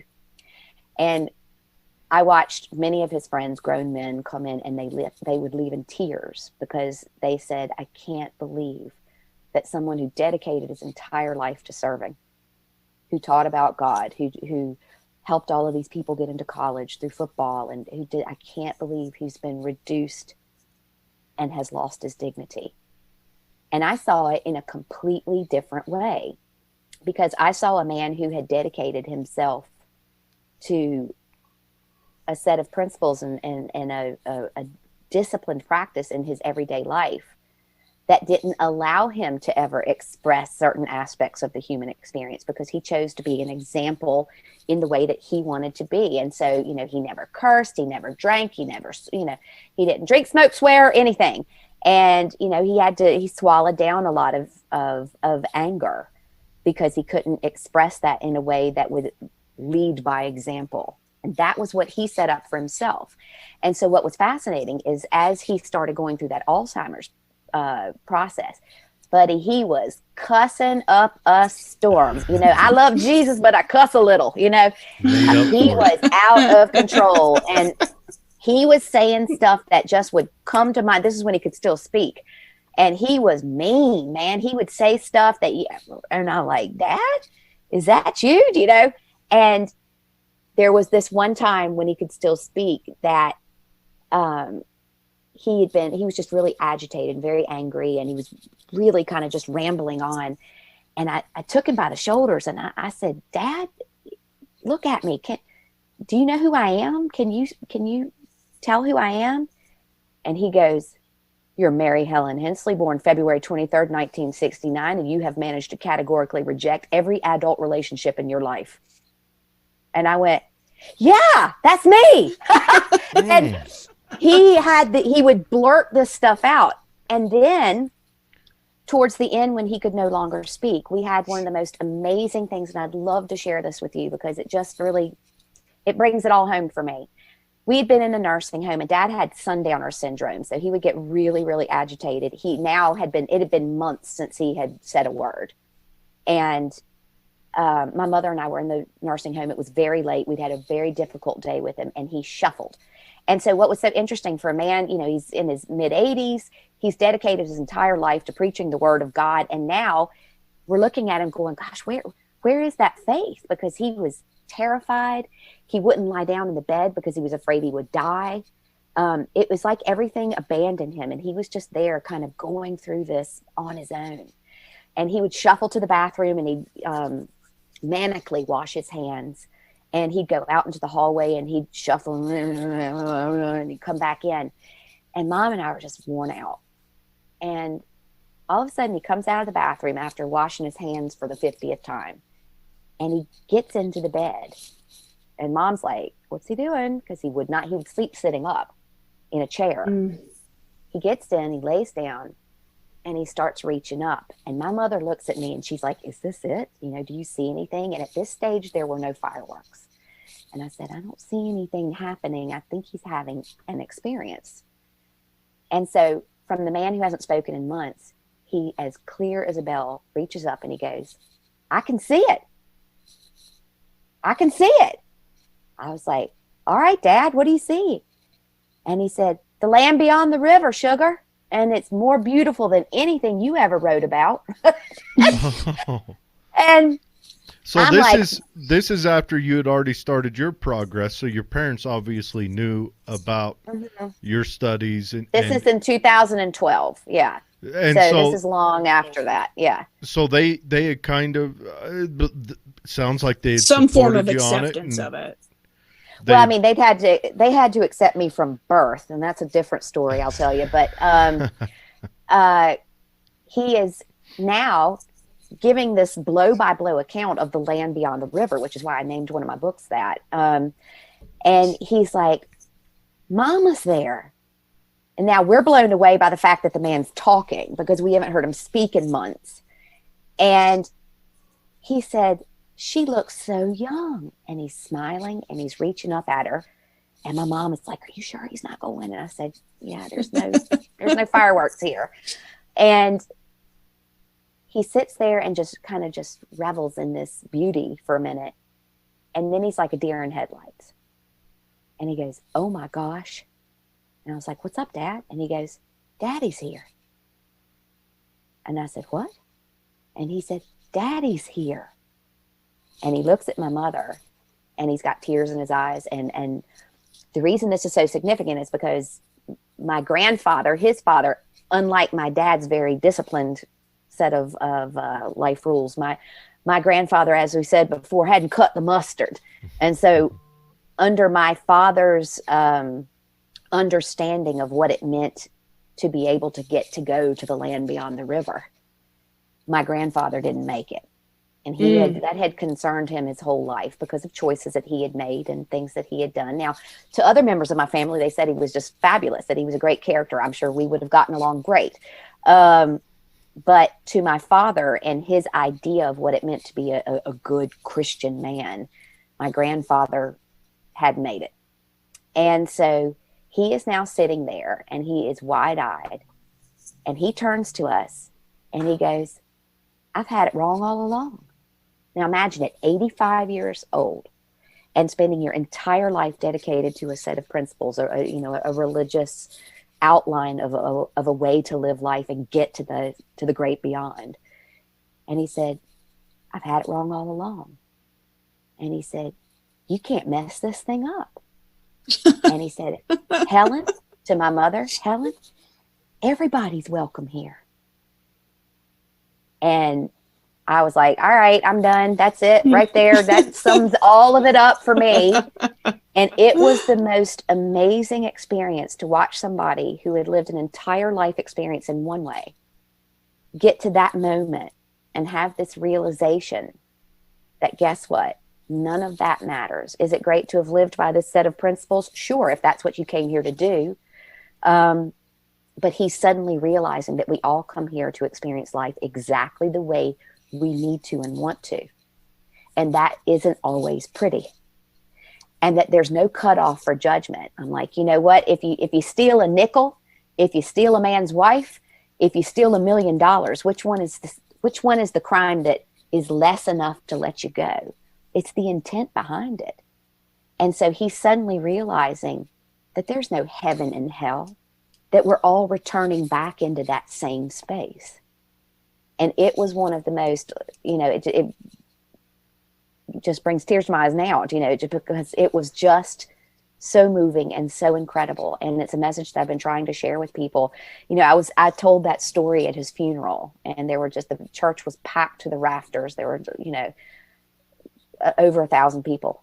And it was so funny because the funeral director came up to my mom afterwards. She said, that's the first time I've ever seen a round of applause and a standing ovation at a funeral.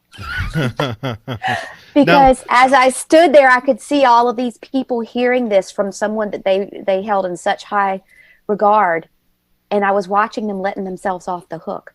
I was watching them let go of the fact that grand release.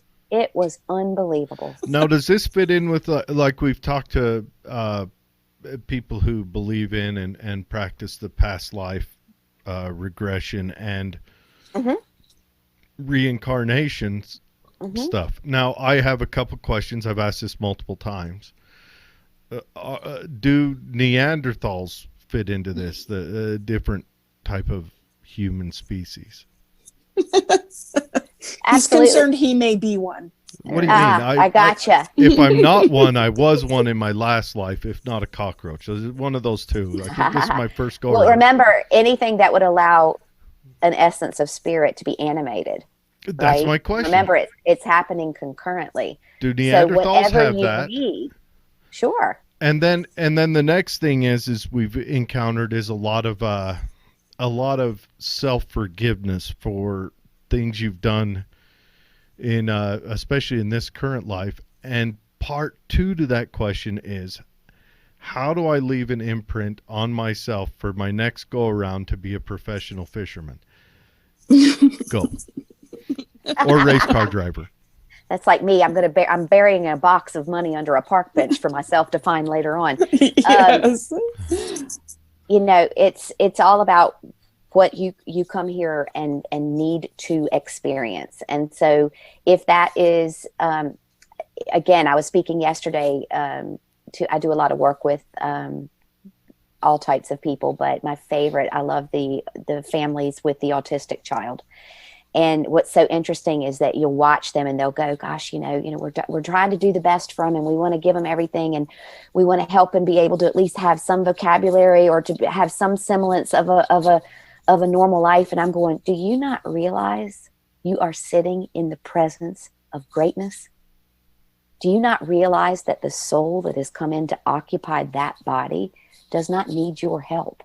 It's here to help you. It's here to help you release your idea of what it means to be a perfect or ideal human being, and how much growth and understanding and love unconditionally we can learn from someone who really doesn't need you as much as you need them. And so this goes across the board with anybody who's going through emotional distress, physical distress, whatever way, shape, or form, because if we were meant to have a perfect life, then you could be able to point one out for me, and I bet you can't. True. True. So name one. You can't. How did you come to the decision to come back? Oh, it was automatic and instantaneous. Once I saw that life unfold and I recognized that the accident had actually been set up, I've been able to do things from the time. That's that story that I alluded to that was for another time. When my mother was pregnant with me, I was the last of 4, and she was in her 40s, and they got a call into the doctor, and my mother had contracted the German measles. And so they were told, listen, you guys need to get your head around the fact this baby's not going to be okay. So imagine this is in the late 60s. We don't have ultrasound or all the testing that we do today. And they said, it's not going to be good. And you need to go ahead and start accepting that now. And so my father, the minister, has what he described as a celestial visit. Now, interesting, the vocabulary, he did not say angels as you would expect, because he couldn't call them angels because they weren't. My suspicion is that he got a visit from his own guides. And they came to him and they said, not only would his daughter, so remember, we've never had gender reveals back at that stage. Not Didn't only would start his any daughter, fires in the California mountains back then? that's it. There you go. The burning bush. And not only would she be okay, but she was going to come in with some unusual abilities. And so from the time I was very small, this was why, again, the title of my first book is called Promised. Anytime I was down or upset or didn't get a good grade at school or something happened, Dad would always sit me down and he goes, remember, you're promised. And what he was referring to was that visit. And so when they said that I was going to be able to do some unusual things, this unfolded when I was about 4 or 5. And I always refer to it as the kitchen table talk. And this was when my parents had called me in. And my very best friend as a child was my grandfather, still is, Dr. Garland Clark. And this is my mother's father. And his nickname was Judge. And Judge would come to me and we'd talk all the time. And he taught me so many things when I was young. And finally, it got to the point where, I'd always run back and tell Mom and Dad about what Judge had said, or somebody that Mom and Dad knew that Judge would have told me about. And so they couldn't take it anymore. It was like unraveling my father. And he sits me down at the kitchen table and he said, Sugar, do you know the difference between alive and dead? And I'm like 4. So, and I'm like, okay, so your grandfather's spirit or so would this come was and when talk they to you. tell me that he was 1. I was 1 when he died. Oh, wow. You didn't know. I didn't understand that because But he'd come was and hang out with you. Look, I mean, I see you on a flat screen here. I presume you're in a body somewhere over there in America, but you look real to me. And so just because Judge came in a different form than, say, my mother or father or my brothers and my sister did, he was still very real and he was communicating and very loving and there and very present in my life. So why would I think anything different? But it had gotten to the point where I was saying stuff that there's no way I could know unless he had told me. And so this is when we had the conversation. And so it was at that stage that my father said, this is a gift. This is something that's very wonderful. I don't want you to feel awkward or unusual in any way, but this is something we're going to keep to ourselves. And I was like, okay. And so I grew up never being able to tell anybody about this except for my mother and father.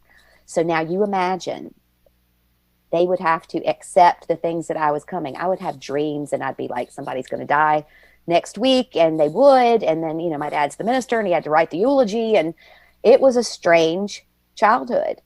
The other thing that was strange was that they didn't tell my siblings.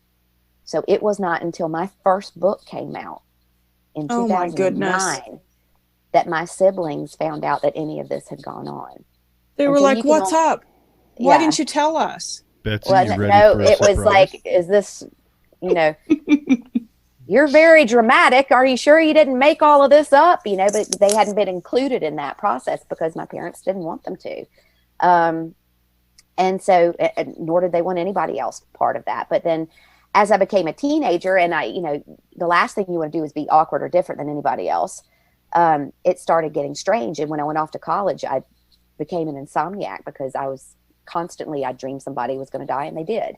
And eventually I put two and two together going, gosh, one of these days I'm going to be dreaming that somebody I know and love is going to die, and it's going to happen. And so I just started staying awake. And so I developed a sleep pattern that sticks with me to this day. I have a little bit more control over it at this stage, and I certainly don't fear the death process, but I didn't know enough at that stage, nor had I been in that accident. And so what was happening was I wasn't using these amazing abilities that I had. I was just living with them. And so the whole purpose behind that accident was that it would take me off of this road and send me on this trajectory here, which is where I had intended to come in the first place. But what was so ironic was I had given myself to adulthood in the human world. I'd given myself to the age of 21 to figure it out. And this is the beauty of what free will is. And that's what choice is. And I think what we're all really witnessing now in 2020 is, we've moved out of a three-dimensional world. We've blown right past 4D. We're in 5D now. And 5D is we're discovering the element of choice in our lives. And we're understanding how important that is and how much of that we had actually given away. And so we just let things unfold around us and they happen to us. And now it's a matter of going, I choose to see this way. I choose to feel this way. I choose to experience this way. And we're now really immersed in that understanding of what it means to be on Earth. And we're like, well, if our lives are set in stone and we already know what we're coming here to accomplish, then where's the free will in that? Because we have choices all along the way. I could have chosen not to drink that night that I got raped. I could have chosen not to take this road and go this way. I could have chosen to say, no, I need to stay focused on my studies. I'm not going to go and represent the school in England. And my life would have still carried on, but I would have been taking a great big fat detour around what I had set out for myself. And we have all of these great opportunities for detours. And then there are those moments in life where everything is so perfectly aligned and you know that you're exactly where you're supposed to be in that moment. Interesting. What would you say? So were you say seeing is these a good- symbols Oh, sorry. before your accident? The symbols came after the accident. Oh, man. Yeah. What would you say is a kind of a takeaway, like right now? Like we hear a lot about forgiveness and self-forgiveness, especially. Is that a positive takeaway for a better life, I guess? I think forgiveness is a very misused concept, to be quite honest, because to go through that act of forgiving somebody else, that you actually still are buying in some way the idea that someone can harm who you really are. And what I was saying about the idea of embracing the fact that every single individual who crosses your path is there to serve you. Every single one brings the gift. Whether you choose to take that gift in that moment is completely up to you. But this idea of needing to forgive somebody, like, look, I work in my healing sessions with people who've been through horrendous trauma. Here in Ireland, one of the things that I would see with some of my older population are people who were abused, particularly by clergy, and it's very difficult for them. And they spend a lifetime being told, you won't be okay unless you let this go and forgive. And we hear all the new agers and the gurus saying, if you don't forgive, you'll be trapped in the energy of that, and you've got to do this. And I'm going, what's so interesting is that still keeps us trapped in an idea that experience or that individual, as hard as it may have been, didn't come in to serve a purpose. And the purpose was to present us with an opportunity. So you take one abuse victim who spends their life being a victim of abuse, and you take another abuse victim who has taken that and grown exponentially and created a life of absolute service and wonder around them. And they come from the exact same experience, but they had a choice to make. And so through those choices, some people don't yet possess the tools, and they learn and they grow and they gather those tools as they go along. And then they realize, wait a second, this isn't about forgiving that person for doing that to me. This is about forgiving myself for misunderstanding why they came in the first place. The idea that there's nothing to forgive. Correct. Yeah, So you can't be trapped by it because there's nothing to forgive. Yeah, that's one thing we come across quite often is self-forgiveness, forgiving yourself for whatever's eating at you. So And so what do you currently do outside of being an author? I hear that you do mediumship. Do you offer it's so basically when I'm working with somebody, it depends on the individual because everybody's needs are different. And so I show up differently for every single person based on what their needs or their understanding or where they are in their own growth and evolution as an individual here on earth. And there are some people, let's say, who want to come and communicate with a deceased loved one. In that moment, it might not be what they need. They might need their own attention first before they go speaking to somebody who's moved on. And so one of the things about being a healer is that you've got to park the ego and you go, I'm actually here to wipe the windows clean so this person can see out for themselves. And, is it great? Here, oh my gosh, your mom's here and she loves you so much, and then they walk away feeling great. And then I look fabulous. And that's not what healing is about. Healing is about knowing how to show up for that person. And so I work a lot with frequency. Everything I do is with frequency because my initial experiences, in that death process was all about the use and manipulation of frequency. And so I've learned to positively manipulate frequency. And so when I came back from that death experience with the ability to touch somebody, or I don't even have to touch them anymore, but to download their hard drive and find out where they are along the journey and how can I assist. For some people, that's helping them with a graceful exit off the planet. For other people, that might be moving aside the trauma from childhood that allows them to grow forward and continue on with the rest of their life without being tied in to that post-traumatic, stress response. And it all depends on the individual. And sometimes what they come in thinking that they need is not necessarily what they actually need. And so in the early days when I've discovered that I could move this energy through my hands and somebody would show up with cancer and I could touch them and it would go away. Oh, I was absolutely fabulous. And then I grew up and then I matured and then I understood that wasn't my job. My job isn't to take away someone's suffering. My job is to help them find a way to understand it and move through it themselves. And that's what, to me, a healer does. Sure. So, I'm still learning. I've grown right along with it throughout all of these years. And so now what I love to do is, I've spent the last few years working with a frequency genius in Los Angeles. His name is Greg Papania.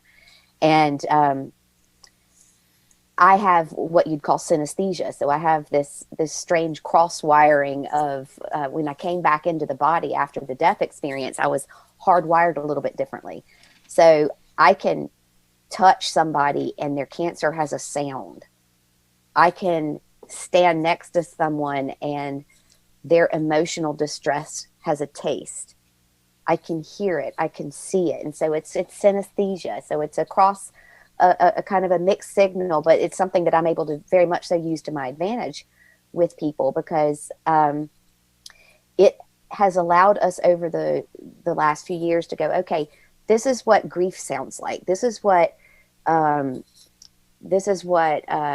heightened emotional state that's allowing someone to stay in a constant state of fight or flight, and then they end up in chronic depression.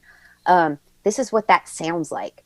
And so we've created all of these frequencies and packaged them up to a point where I send people home with their own homework and give them everything that I have, this whole toolbox to be able to approach life differently. And so if you see one of my kids on any given day, with an illness or a headache or not feeling so good, you'll see the earphones go in rather than looking for a Tylenol.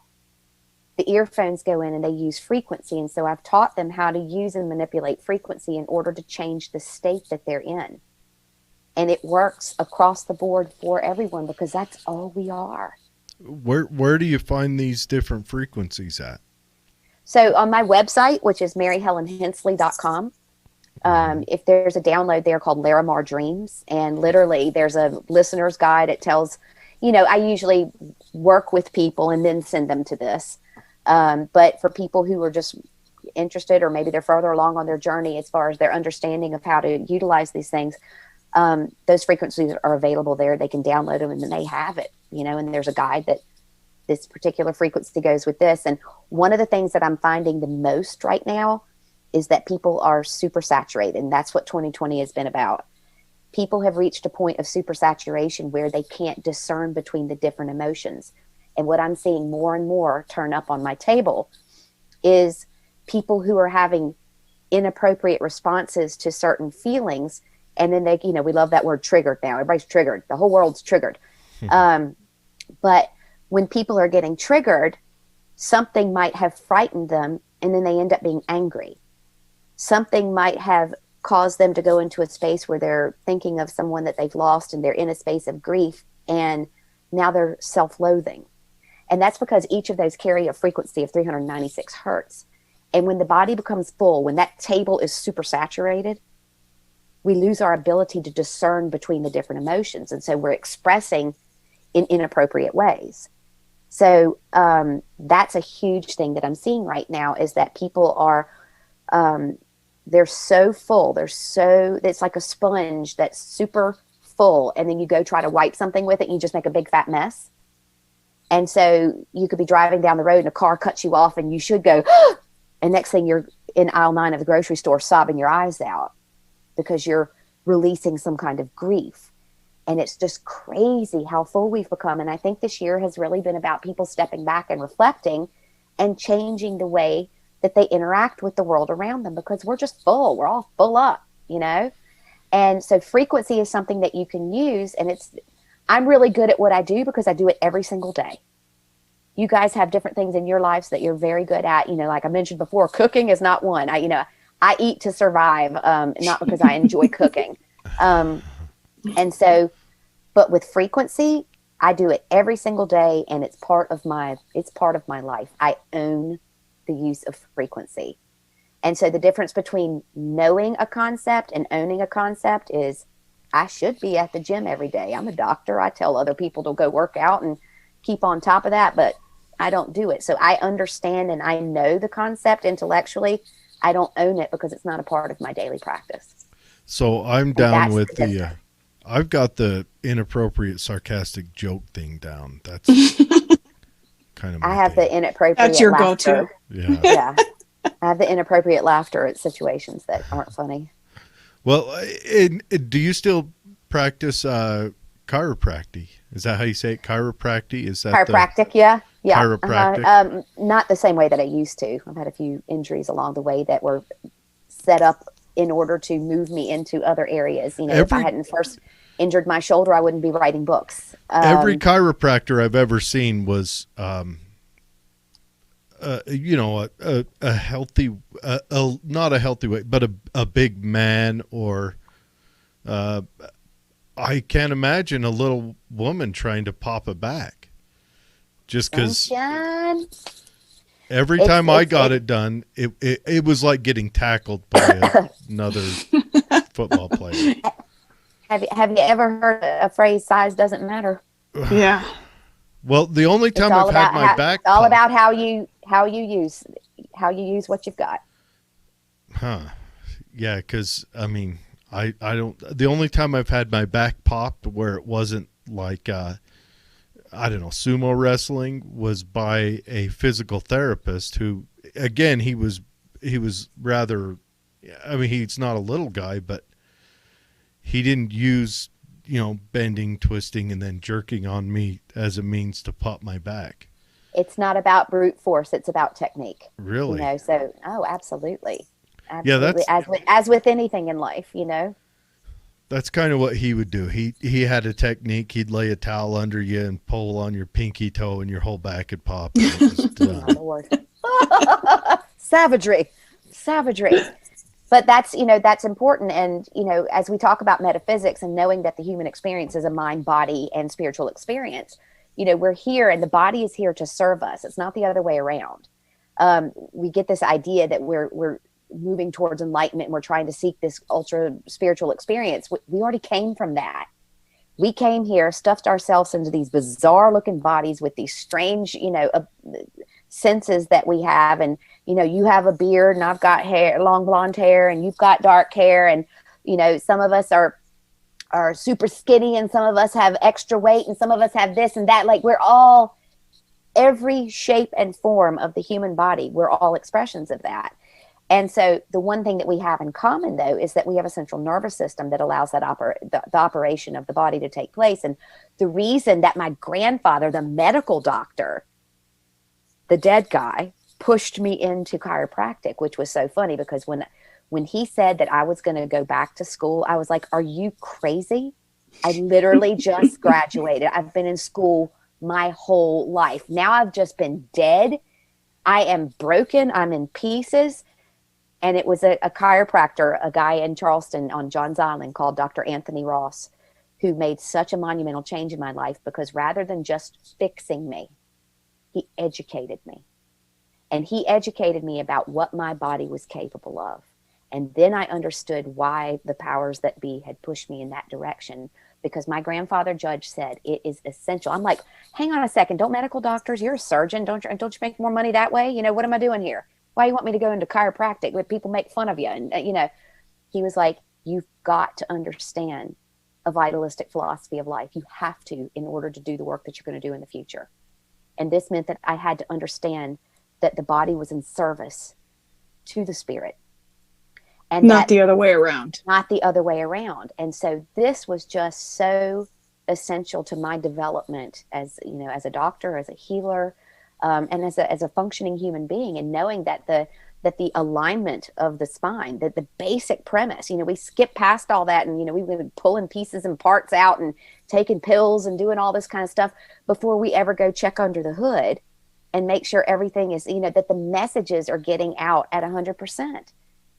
And this is the basis of everything that I do, and everything. I want a body that's functioning at 100% of what it's capable of. And now I'm damaged. I've had a broken neck and broken parts of my spine and ribs. And, I've got all sorts of things. I have a detached retina. I'm deaf in my left ear. But I still am a viable, functioning human being. And I want to be 100% of whatever I'm capable of today. And that's the gift that chiropractic was offering. And so that made complete sense. Plus, it allowed me, with you're getting this healing ability, I could touch all these people legally, as I understood, that I would feel what this particular disease sounded like or felt like. And, it was just the right road for me to go. And so it's really important that people understand, we're always trying to avoid being uncomfortable. And I don't know why we've become those folks, but that's what we are. We want fast food. We want fast everything, and we don't want to be uncomfortable. And right. The essential part of being human is understanding that we've got the greatest built-in truth meter. We have a body that's capable of handling anything, unless it's time to go. But this truth meter is that when we become ill, when we become out of alignment, whether it's physically out of alignment, emotionally out of alignment, or spiritually out of alignment with what we came here to accomplish, we are so adept at calling in any number of processes. It might be mental illness, it could be a disease, something that allows us to sit back, reevaluate, take stock, and make changes that are essential in moving us down the path that we've chosen for ourselves. And we've made all that stuff the enemy. Those are all bad. Oh, if you're not perfectly healthy, if you're not this or that. I tell you what, y'all, I love when I'm sick. I don't want to be sick all the time, but because I'm plugged into some, ADD, attention dialed into another dimension. I'm like going all the time. I'm totally hyperactive. People make fun of me. I was driving down the road one day and I said to my daughter, I said, if they'd had all those diagnoses that they have today,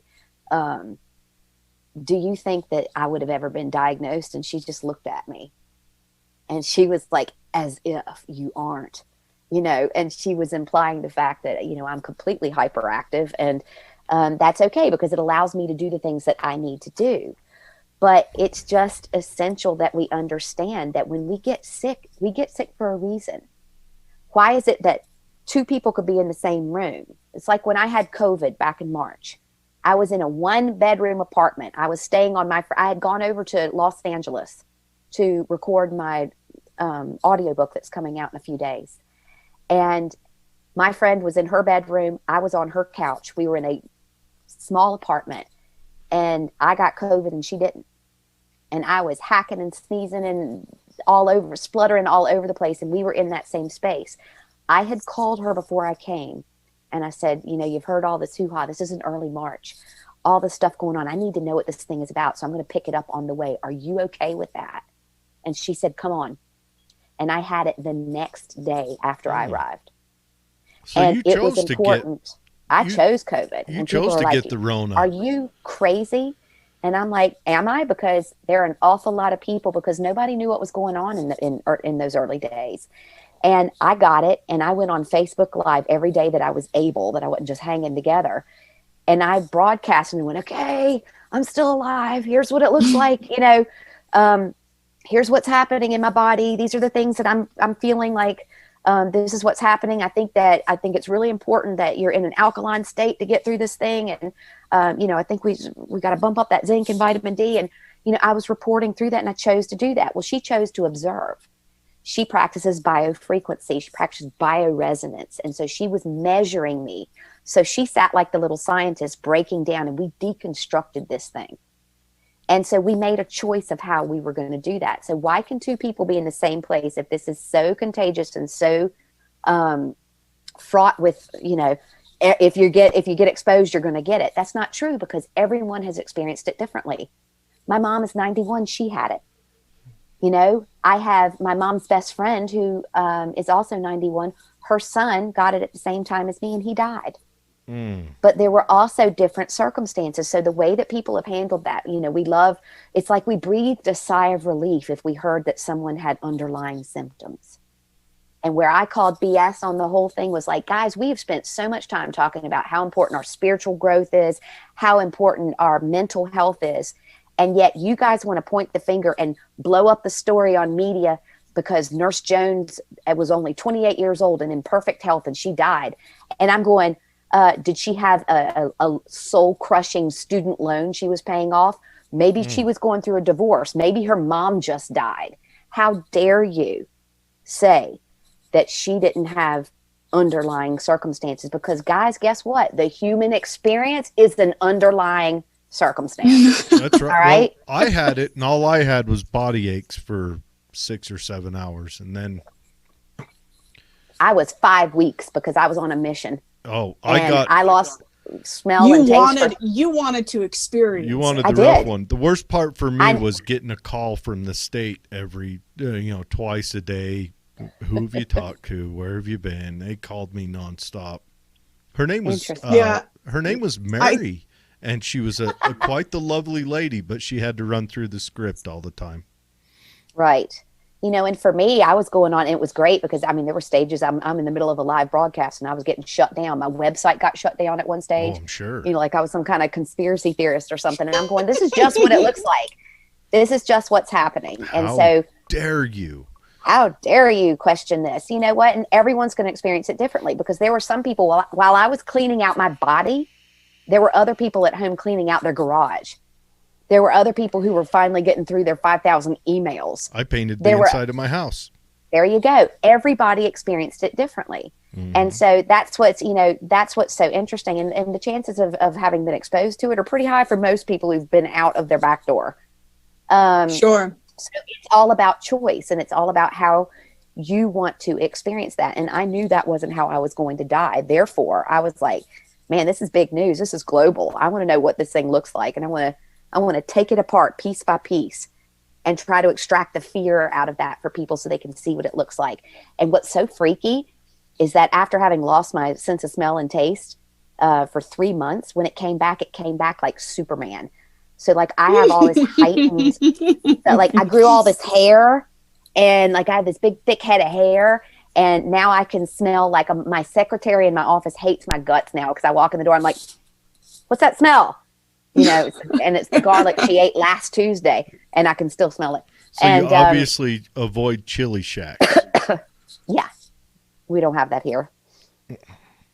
There's That's no awesome, chili over there? Because I'm convinced that if I wasn't told that there was a pandemic, that I wouldn't know. Yeah, Of course I not, wouldn't yeah. either. It was. I wouldn't know, and I would like to think that if there was an actual pandemic, that I wouldn't have to be told. Well, when else in your life have you ever experienced where somebody put such a microscope on Yeah. one single virus? Yeah. If they had given this much attention to HIV, just imagine. Well, And I just read yesterday where 40 years later, they're at phase 3 of developing a vaccine for this. Yeah. And I'm going, and this thing just arrived in 9 freezer trucks in Ireland. The vaccines, and I'm going, whoa, guys. And everybody's like, sign me up, stick it in. I'm like, are you kidding me? Oh, I'm going to sit back and watch. I want to make sure that no side effects or something I don't want. Like that, I keep seeing this commercial, Seglagen or something. It gives you spontaneous combusting left testicle. It gives you a bacterial infection on the perineum. That's taint disease. I don't want to be hurting down there. I saw that. That's what it gives you. It's like, this is something you got to live with, but your cholesterol will be down. I'd rather have high cholesterol than a disease-ridden taint. It's interesting to me how far away we've gotten away from the idea that your spinal cord really does control a lot. When I was in a really serious car accident, I had gone to see a physical therapist, and the first thing he said was, you got to get into a chiropractor and you got to get this set, because I was battling this bacteria and we couldn't get it under control with antibiotics and all of the things that they were trying. And he said, listen, your spinal cord controls your gut, and your gut gives you the right bacteria. So you got to get into a chiropractor. And I thought, well, that is such a weird way of looking at this, because I'm taking these pills and they're not working. And sure enough, a little minor adjustment, everything started to kind of work the way it was supposed to. And we've really moved away from that. Oh, absolutely. That our bodies are miraculous. Just let them do their thing. Incredible. I'm writing a book. I have a couple on the burner at the moment, but one of them I'm doing is Viva Lost Vegas, about the importance of the vagus nerve, and how it's literally like a live transmission. It's a live feed to your higher self. The vagus nerve is so crucial, so important in the way that we experience the world around us. And it's literally like being on this Facebook Live and transmitting back to your higher self. It's a live feed. And when that gets damaged, or if it's compromised in any way, shape, or form, it really has a dramatic effect on the human experience. And so I want to highlight that, because I think the vagus nerve is so misunderstood. And, when we're talking about that connection, we love talking about the pineal gland and the third eye and being connected. There's so many other aspects of us other than that third eye. Yes, it's vitally important. And I'm a big fan of the old pineal gland, but I'm a big fan of a lot of other things, top of that list being the vagus. Where is the vagus? Its function. Where is it located on your body? About 4 hours right of LA, I think, is it? That one was planned. I like it. It runs down, runs from that cervical region, from the brainstem down, and it runs through the thorax into the gut. So when we talk about you are what you eat, and you're like, that's real, guys. What takes place in the gut? We talk about this brain, but here's the real brains of the operation right here. Yeah. I learned that. The hard way. I had vertigo. I was really, really ill. And I remember that. Let me tell you, you get your gut right. He was like, you got to drink, you got to have probiotic yogurt. You got to do your cruciferous vegetables. You got to do all these things that feed the proper bacteria. What's a cruciferous? What's a cruciferous for the listener? It's like your mushrooms, your onions, your leeks. Yes. Cauliflower. Those are all cruciferous vegetables, and they feed a particular bacteria in your gut that helps you sleep well and regulate hormones and all kinds of things. It was an interesting paradigm shift for me, because I really just went in because I couldn't walk. I had bad vertigo. Mm-hmm. I think after Mom's accident, I think there was a lot of that stuff needed too. Oh yeah, because a lot of times they don't know how to diagnose you. You know, you're looking at a totally different community if you go to a physician. Well, and this is why, you know, Judge said it was so important to him that I learned a vitalistic approach as opposed to an allopathic approach. Because, look, you know what? If I get hit by a car tomorrow, I'm not going straight to the chiropractor. You know, I'm going to go to the ER and hope they can, you know, do the essentials to get me going. There's a time and a place for everything. And there are those, you know, but for the day-to-day practice and the care and uptake and feeding of the human body, we've gotten quite off track, I think. But again, it creates another series of learnings, another series of a level of suffering that people need in order to grow into something else. So, you know, it's really interesting. I had cancer when I was just married, when I was 22. And, you know, I'd love to say I was being very responsible and I was in the shower and did an exam and all this. I stumbled upon the lump by accident. And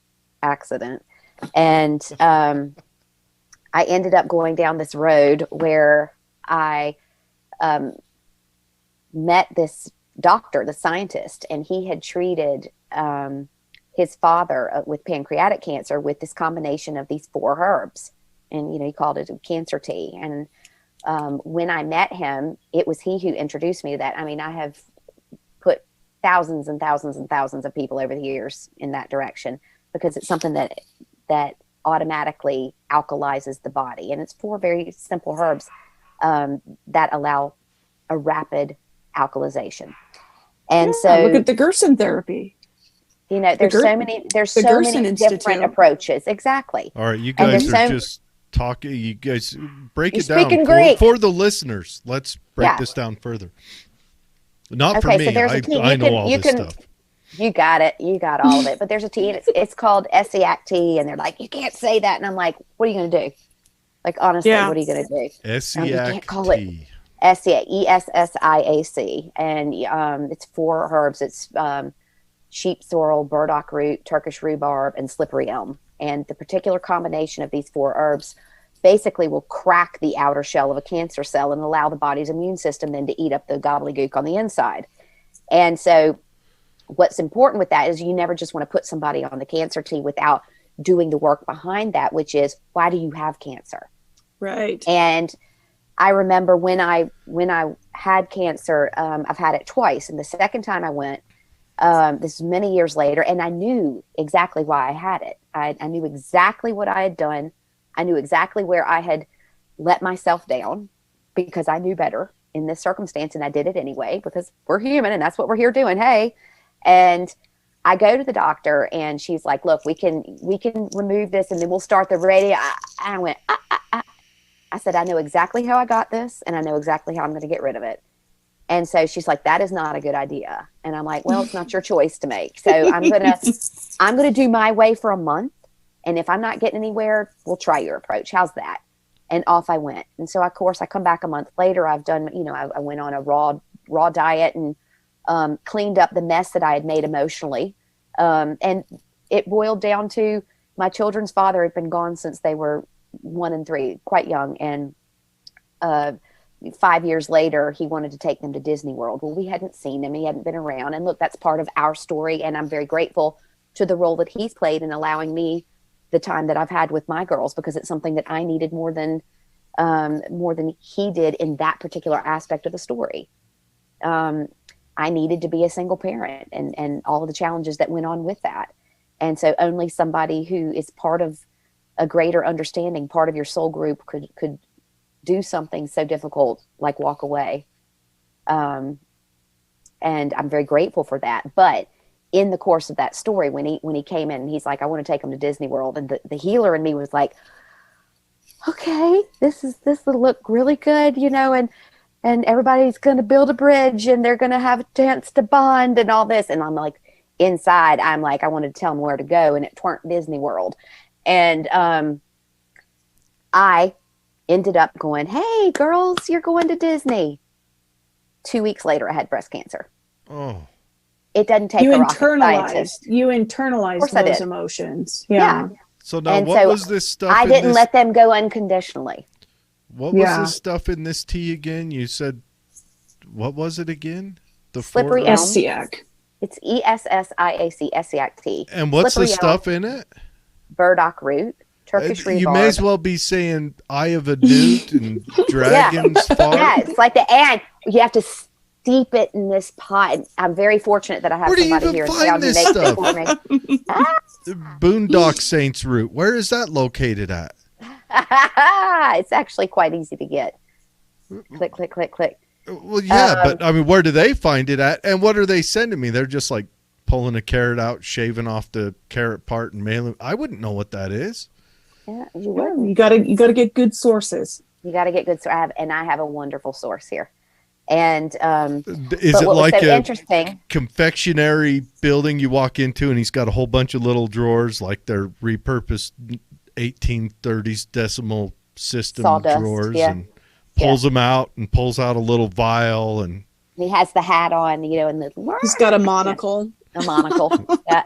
he looks like a 1970s Doctor Actually, Who. I'll send you a picture of the lady who makes the tea here, and you'll drop dead because she's fabulous.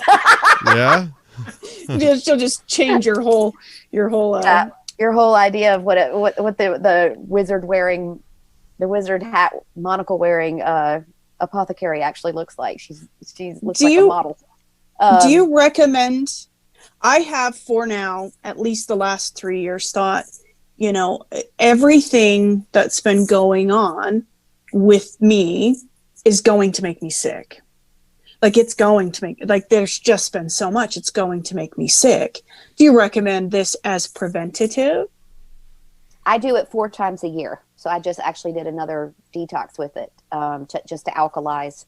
And I actually think that's, that and a higher cholesterol reading, which I've never had in my life, I think actually really sailed me through COVID because COVID is a disease cholesterol is magic of high acidity. I think that, I suddenly got back this high cholesterol reading, and I'm like, what? For the listeners. Cholesterol is magic. I sat in on the FDA trials for the cholesterol medications, and cholesterol is magic. Okay, hold on. For the listeners, you want high cholesterol? No, you don't want. That's not what I'm saying. My cholesterol spiked right before I got COVID, and knowing that COVID is something that creates high acidity in the body. Cholesterol is something beautiful that the body lays down to protect the arterial system. Okay. And your heart, obviously, your brain. like with anything else, when it gets out of control and it starts clogging up, then it can become a problem. But when it's regulated in the way, through diet is only one small part of it. The attitude that we have towards life, the way that we interact with the world around us, that has every bit to do with our cholesterol level as much as the food we put in our mouth, because everything is food. Everything we have to digest. You lost me at eat more bacon. Eat more bacon. So if you were to take a little dropper of acid and you dropped it on a table, what would it do to the table? Depends on the acid, but it would damage the fibers of the table. Not that kind of acid. In a dropper, the if it table was would acid, start seeing things. There'd be swirls. Yeah, it would be swirling, tripping Pink out. Floyd in the background, maybe. Totally, yes. White Rabbit, huh? Yeah. That's an outstanding acid song, I suppose. There you go. So it would burn a hole through the table. And so what cholesterol does is when we have a high acid, when we're highly acidic, like we're totally high strung, we're completely stressed out, we're eating crap food, processed food, the body lays down a sheet of cholesterol so that the acidic blood that's pumping through it won't damage the arterial walls. Now, we go to the doctor and we get a little tablet, right? And let's get rid of that cholesterol. Yet nobody advises us or helps us out on how to remove what got us there in the first place, which is this acidic lifestyle that we're leading. And this is when people end up getting into trouble and they stroke out, and we've taken all that bad cholesterol out of there. And yet we still live at the same stress level, and we're still eating the same crap food. Do you see?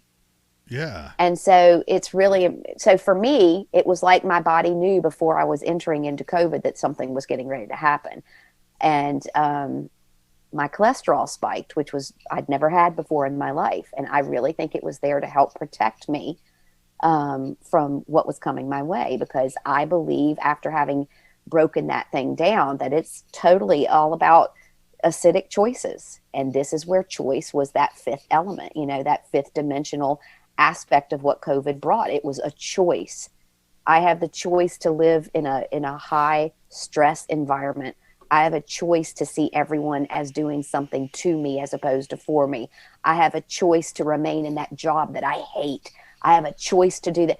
It all became that. And so people will go into that space and they might be eating all the good food in the world. But, you know, I know a few angry vegetarians. Do you? You know, it's not all about the food. That's true. I don't And know. I certainly know a few ticked off vegans, you know? So it's not just about the food. It's about the choice, and it's about the intention behind it. So it was very interesting. Back to the whole reason I was talking about the cancer in the first place was I go back after that month of changing up everything and taking ownership of the choice that I had made to let those girls go off when I wasn't ready. My little heart was still raw, and I didn't acknowledge that because I wanted to look good, because I thought it would look better for me to build the bridge with the Father. And I got myself into a right mess there. And so when I went back and I had sorted myself out, I looked this doctor square in the eye and I said, "Do you want to know how I did it?" And I was really excited. And she just sat there stone-faced. And I realized that if she had said yes, and if she had allowed me to take her down that rabbit hole, that the very foundation of everything that she had built her life around was going to crumble in front of her. And she wasn't ready for that. Yeah, she would have got cancer, and then she'd have had to drink the magical wet grass magical tea. ingredient tea. The ingredients that I don't know where they're found. I can't. They've been used for centuries. A lot of them on the side of the road. You know, On the side you of the probably road? step on it. Yeah, you probably Really? step on it in your backyard. Huh? So I mean, Really? they're fairly common herbs. In my yeah. backyard, is goat head weed in there? Because that's It all that's in my probably backyard. is. All right, that sounds good for something itchy.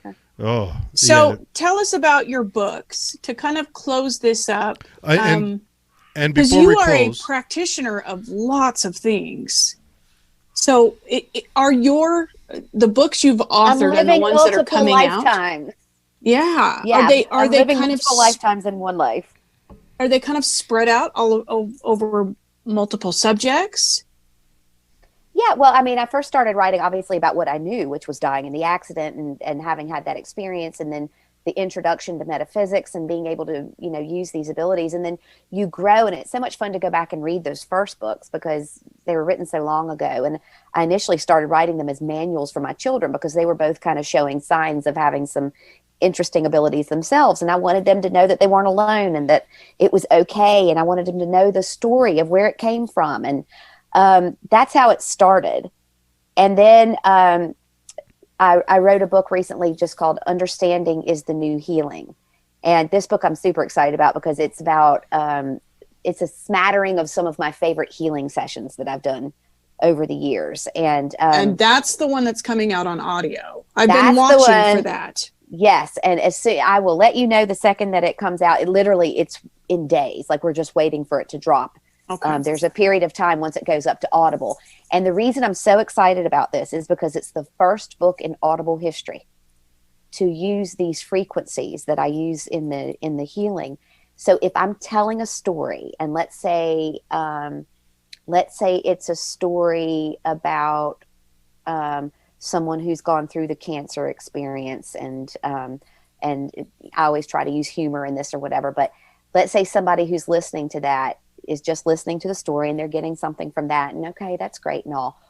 When we add the brainwave state and the frequency that correlates to the fear, the guilt, the grief, the shame, the self-loathing, releasing past trauma, altering human DNA with 528 hertz, when we start adding those frequencies in, the person is now immersing into the story and they are being presented with an opportunity to begin to heal their own story.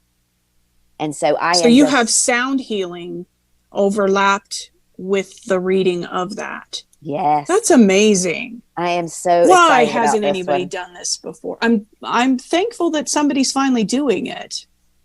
So it's pretty. That's Everybody awesome. who's sampled it so far says it's pretty incredible, and I'm very proud of it because it's, again, all the thanks in the world to my sound guru, Greg Papania, who laid all of these frequencies behind and was able to bring this thing to life. And so it's so much fun because in this day and age, it's hard to be the first at anything. Right. And I'm so excited that this is happening. And I think it's really going to impact people in a way where they're, it's like, if you build it, he will come. And, that they're going to just start to feel. They're going to start feeling that release, and they're going to start feeling that connection with the story. And the story might not be exactly like their own story, but there will be that same resonance, that same feeling, the same intention behind it that will allow them to let themselves off the hook and release.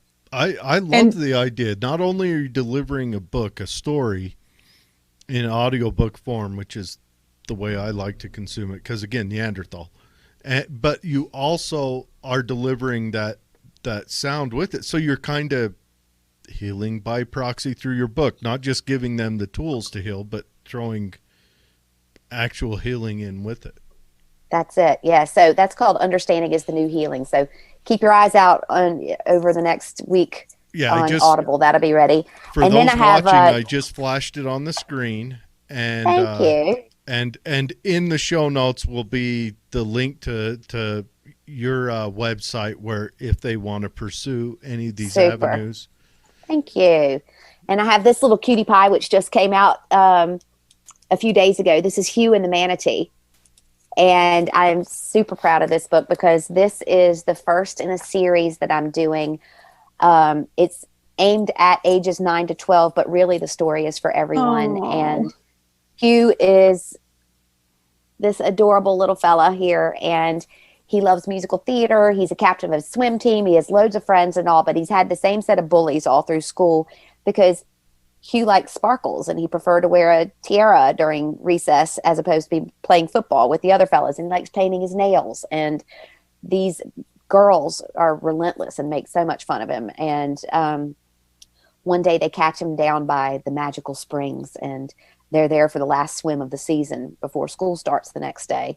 And the girls catch him with his shoes off and are just hee-hawing about the fact that his toenails are pink.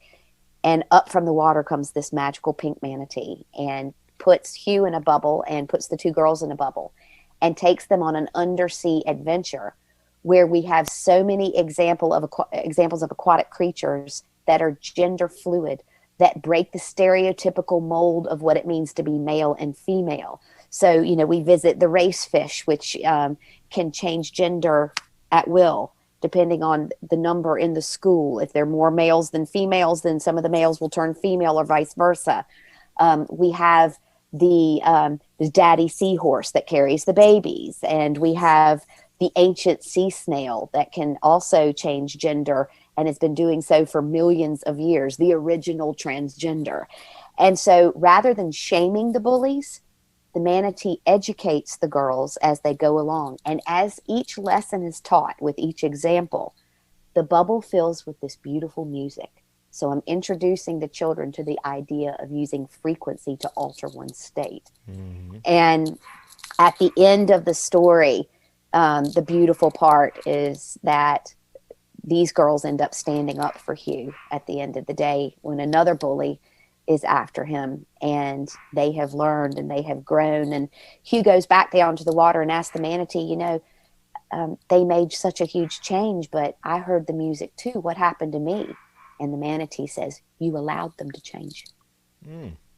I love that you've done a children's book. Yeah. Often we ask this all the time. How do we start early? How do we, for instance, that the idea of gender fluidity, I had never even considered it. It was just like, I'm completely tolerant. What? I just love you. It doesn't matter to me.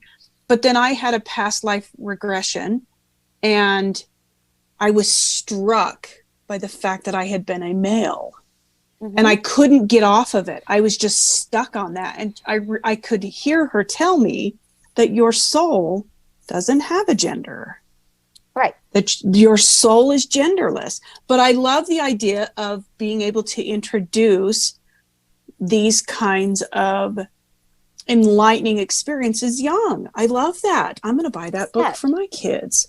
Well, thank you. Yeah, so it's the That first is in the series, awesome. and I'm working on Lou of Lanigan's Farm now. So it's going to be an entire series where I try to cover as many different, because people are so quick to dismiss, and just because they don't understand it, or maybe it hasn't touched their lives, you know, or they make fun of, I'm not calling her they, I'm not going to do that. You know, well, okay, well then don't do that.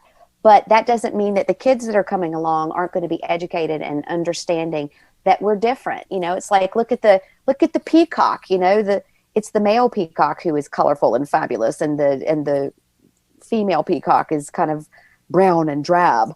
And the idea that boys play football and girls must wear pink, you know, it's just so outdated and it's so old school, yet literature still reinforces that idea. We have the prince and the damsel in distress and the princess, and these kids aren't able to see themselves in children's literature. And I was just like, well, you know what? You're an author. Stop moaning about it and go do something about it. And so I started this series, and I hope that it really catches on, because I think there's a lot of adults out there who will love picking this book up and finally seeing a character that looks like they do.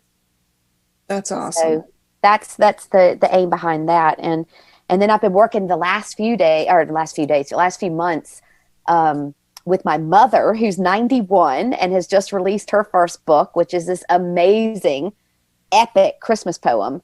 It'll give 'Twas the Night Before Christmas a run for its money. And it's called His Own Simple Gift. And she is something else. So at 91, she decided that she wanted to publish this poem that she wrote in 1951. And it's about tolerance and about Christmas being for all of the races. And it's incredible how timely it is. And it's sad, too, how timely it is at this point that we still need stuff like that. But I've been working with her, and that's been such a joy to be able to watch someone at 91 years of age write their first book. And she has her second book almost finished. And so, you know, she's just gives great hope and promise that look, you're here until you're meant to be here. And when you're done, you'll leave here. And she is nowhere near being done, because she has stuff that she has to do.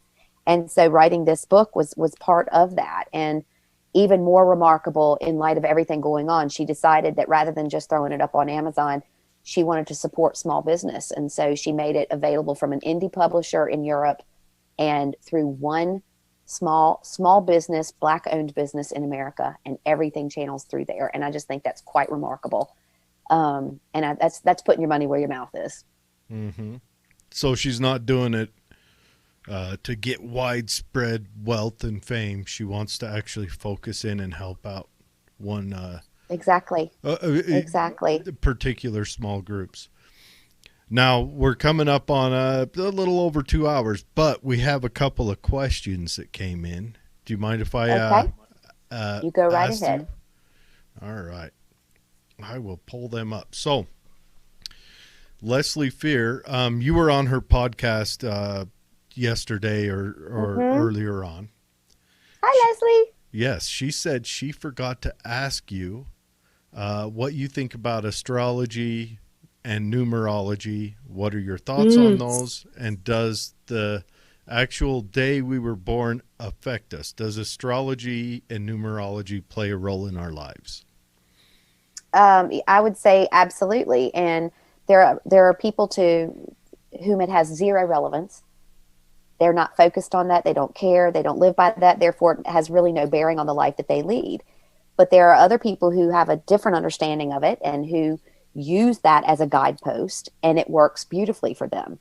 And so the answer to that is yes. You know, I do think it's relevant. And I also think it's relevant when we look at the astrological signs. How many are there? 12, right? Mm-hmm. And they were in line with the planets. How many planets do we have? Oh, I don't know. Is Pluto allowed in again? I was going to say. It's on the line. It's on the line, but it's 9. But what's interesting is I think when those practices were first put in place, I think there were 12 planets. And I think that last cataclysm that happened over 13,500 years ago. A lot of the debris that we see in our own solar system came from that. Again, that's another story, but yes, that's the I do story think it's of very, very relevant. Isn't that the story of the planets? Magog was one of them, and they struck each other. Well, there, my understanding of what actually happened was that there was a major cataclysm. So a supernova exploded, and as it did, it took out 3 of the planets that were in our solar system currently, and and the moon that we have now isn't the moon that we started out with. And so, there's many theories about that, but this is the one that works most comfortably for me. And it also, the footprints that are left behind, like those astrological signs, all point to the fact that, there were 12 planets at one stage. And so our world and our understanding of the world we live in is ever evolving. The way that we thought about the earth, 400 years ago is different than it is today. The concepts of Galileo, are very different than what the Catholic Church would have had people believe back in the day. And, it's fascinating to me. So yes, I do believe that. In numerology, yes. Again, it's the relevance of using the tool. So if someone gives time, attention, and love to that tool, it's going to work for them, because you are what you love, and what you love is what you give your attention to. Basically whittled down from the great Emanuel Swedenborg, a 16th century mystic and politician, and who wrote volumes and volumes and volumes about metaphysics, and hardly anybody knows who he is. But that was a summary of his greatest contribution. You are what you love, and what you love is what you give your attention to. If you are giving your attention to your grief and your suffering, you become that. If you are giving your attention to numerology, and for that working out and those signs showing up and pointing you along the way, they're going to show up. And it's probably I hope it's probably dependent on which side of that you give your attention to. Like, they've got the negative side, like you read your chart and the Capricorn is gonna have this struggle, and if you give your attention to that, you'll feel that. But if you read the positive side, like you're gonna find happiness in this, you'll give your attention to that. Right. Is your tarot card upside down or right side up? And so, they like to call, things like that, the placebo effect in different ways in medicine. But we know for certain that people have healed all sorts of things. People have manifested all sorts of things simply with mindset. All right. Another question. This comes from Mike Millam. What big projects does Mary have coming up? And when is she visiting America again? Well, I usually spend my summers in America because, again, my mom is still in Virginia. I do a lot of work in Los Angeles. I had a lot happening this Christmas, and I was hoping to get home to be there for my mother's launch with her book, but everything's kind of virtual at the moment and a little bit different. But I'll be home in the spring, Mike. And so I have all sorts of projects that I'm working on right now that are dealing with different types of books and different types of series around the subject matter of those books. And so, there's a reason I travel back and forth between here and Hollywood. Let's put it that way. That's awesome. Do you have any, like, when you visit America, do you schedule any like, I guess, healing sessions or and you do? So you have like I do events and I do all sorts. Yeah. Okay. And that they could find on your website. Do you have a calendar that you try to keep up on? On our website, there is an empty calendar. News and events section. Yeah, we try to keep that current. Yes, and there are a few more questions, but real quick, I want to flash up the news and events section on our screen. Yes, right now it is not populated because, like everyone else, she is trapped where she is for the most part. I am not trapped at all. I've had the best. Listen, I drove across America. I did Route 66, went from LA to Virginia this summer. There's nobody's trapped here. Well, we live in Utah, and Utah so far hasn't had a shutdown. They've it's been queried a few times, but it hasn't been able to stick with it. Regina, and we live in rural Utah. Yeah, rural Utah, out in the middle of nowhere so, with horses and cows and farms. Literally, we wouldn't know that there was a pandemic.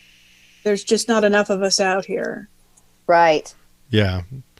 Well, it's rather small. Now, Regina Marie Ibrahim says, the first brain, you are so right. She's talking about the stomach. Hi, Regina. Kevin Kelleher says, hi, Mary Helen. Hello, Kevin. Do you know Kevin? Kevin is from a beautiful part of Ireland, Blarney. Okay. Down in Cork. That sounds Irish. Oh, yeah. Well, I've kissed that Blarney Stone a few times. Yes. It gives you the gift of the gab. I kissed it and never shut up again. He says that your latest audio book is amazing. Mike says the book he got a sneak peek. Oh, okay. And that is coming out very soon. Very soon, yeah. Mike says the book is life-changing for those open to it. Should be even better with the frequencies. Okay, so he's read the book. He's waiting on the audio book. And and then he also mentions chakra fairies. What's a chakra fairy? Oh, I have another children's book called The Chakra Fairies. Oh, okay. And yeah, based on a story that I used to tell my girls when they were very young, and teaching them how to clear their energy at the end of the day, and how to go through, clear each chakra. So I gave each chakra a fairy, and the fairy would come in and teach them different things, and then how to take that away so that they woke up fresh and new every day. Perfect. Kind of the bedroom fairy. And you said that they've got some gifts of their own. By doing this, you reinforced their gifts and made them more capable to utilize them. Exactly. That's outstanding. But I want that for every child. That is, see, again, first go around, I am like the evolutionary chart. I'm that little piece between Neanderthal and human. I'm that little sliver right there. And you do a good job reinforcing that idea. I bet I've never heard the word Neanderthal so many times in a single podcast. Well, there are a few podcasts about Neanderthals where you might hear more. That's why you're wearing that baseball cap, hiding that forehead. I have to. It's a special sized baseball cap. And the shadow, kind of shades over the distinct gives that brow mystique, ridges. Yes. Yes. Well, thank you very much for coming on. This has been oh, guys, thank you so much for having me. Yes, and we want to have you back on again. And if you would send me a message when the audio book's out, so we can. I will do. We can throw an advertisement up. Thank you. That is awesome stuff. Yeah, and this is a good podcast to lead in right before Christmas. It is. Thank you so much for doing that. Yeah. I even decorated for you.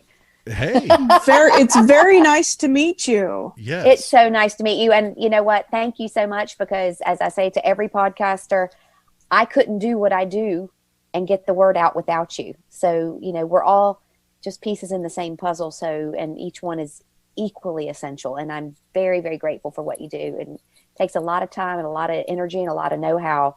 And on behalf of all of us who are out here, beating the drum and out in the field, getting our hands dirty, we couldn't tell our stories without people like you. And I am so, so grateful. Thank you.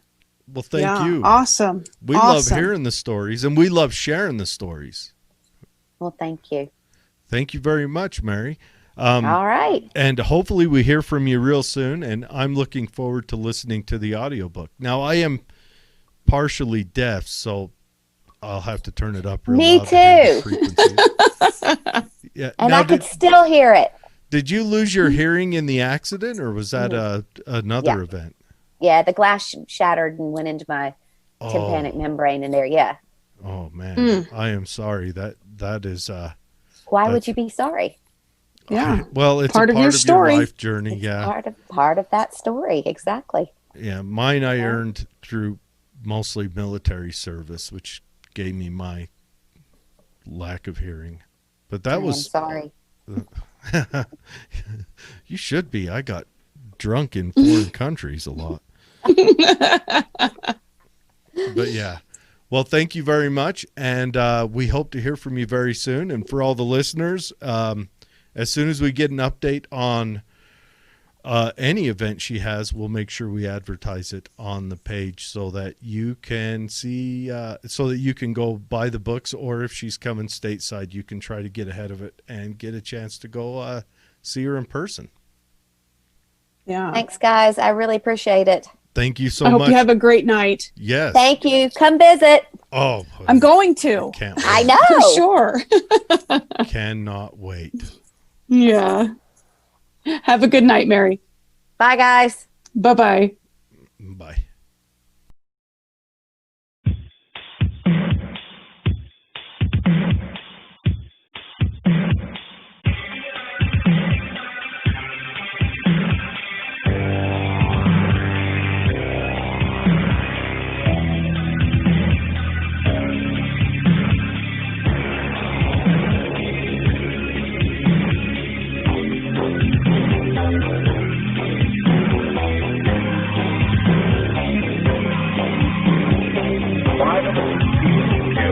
Not a sign of human. Why does it feel still? Not a sign of human.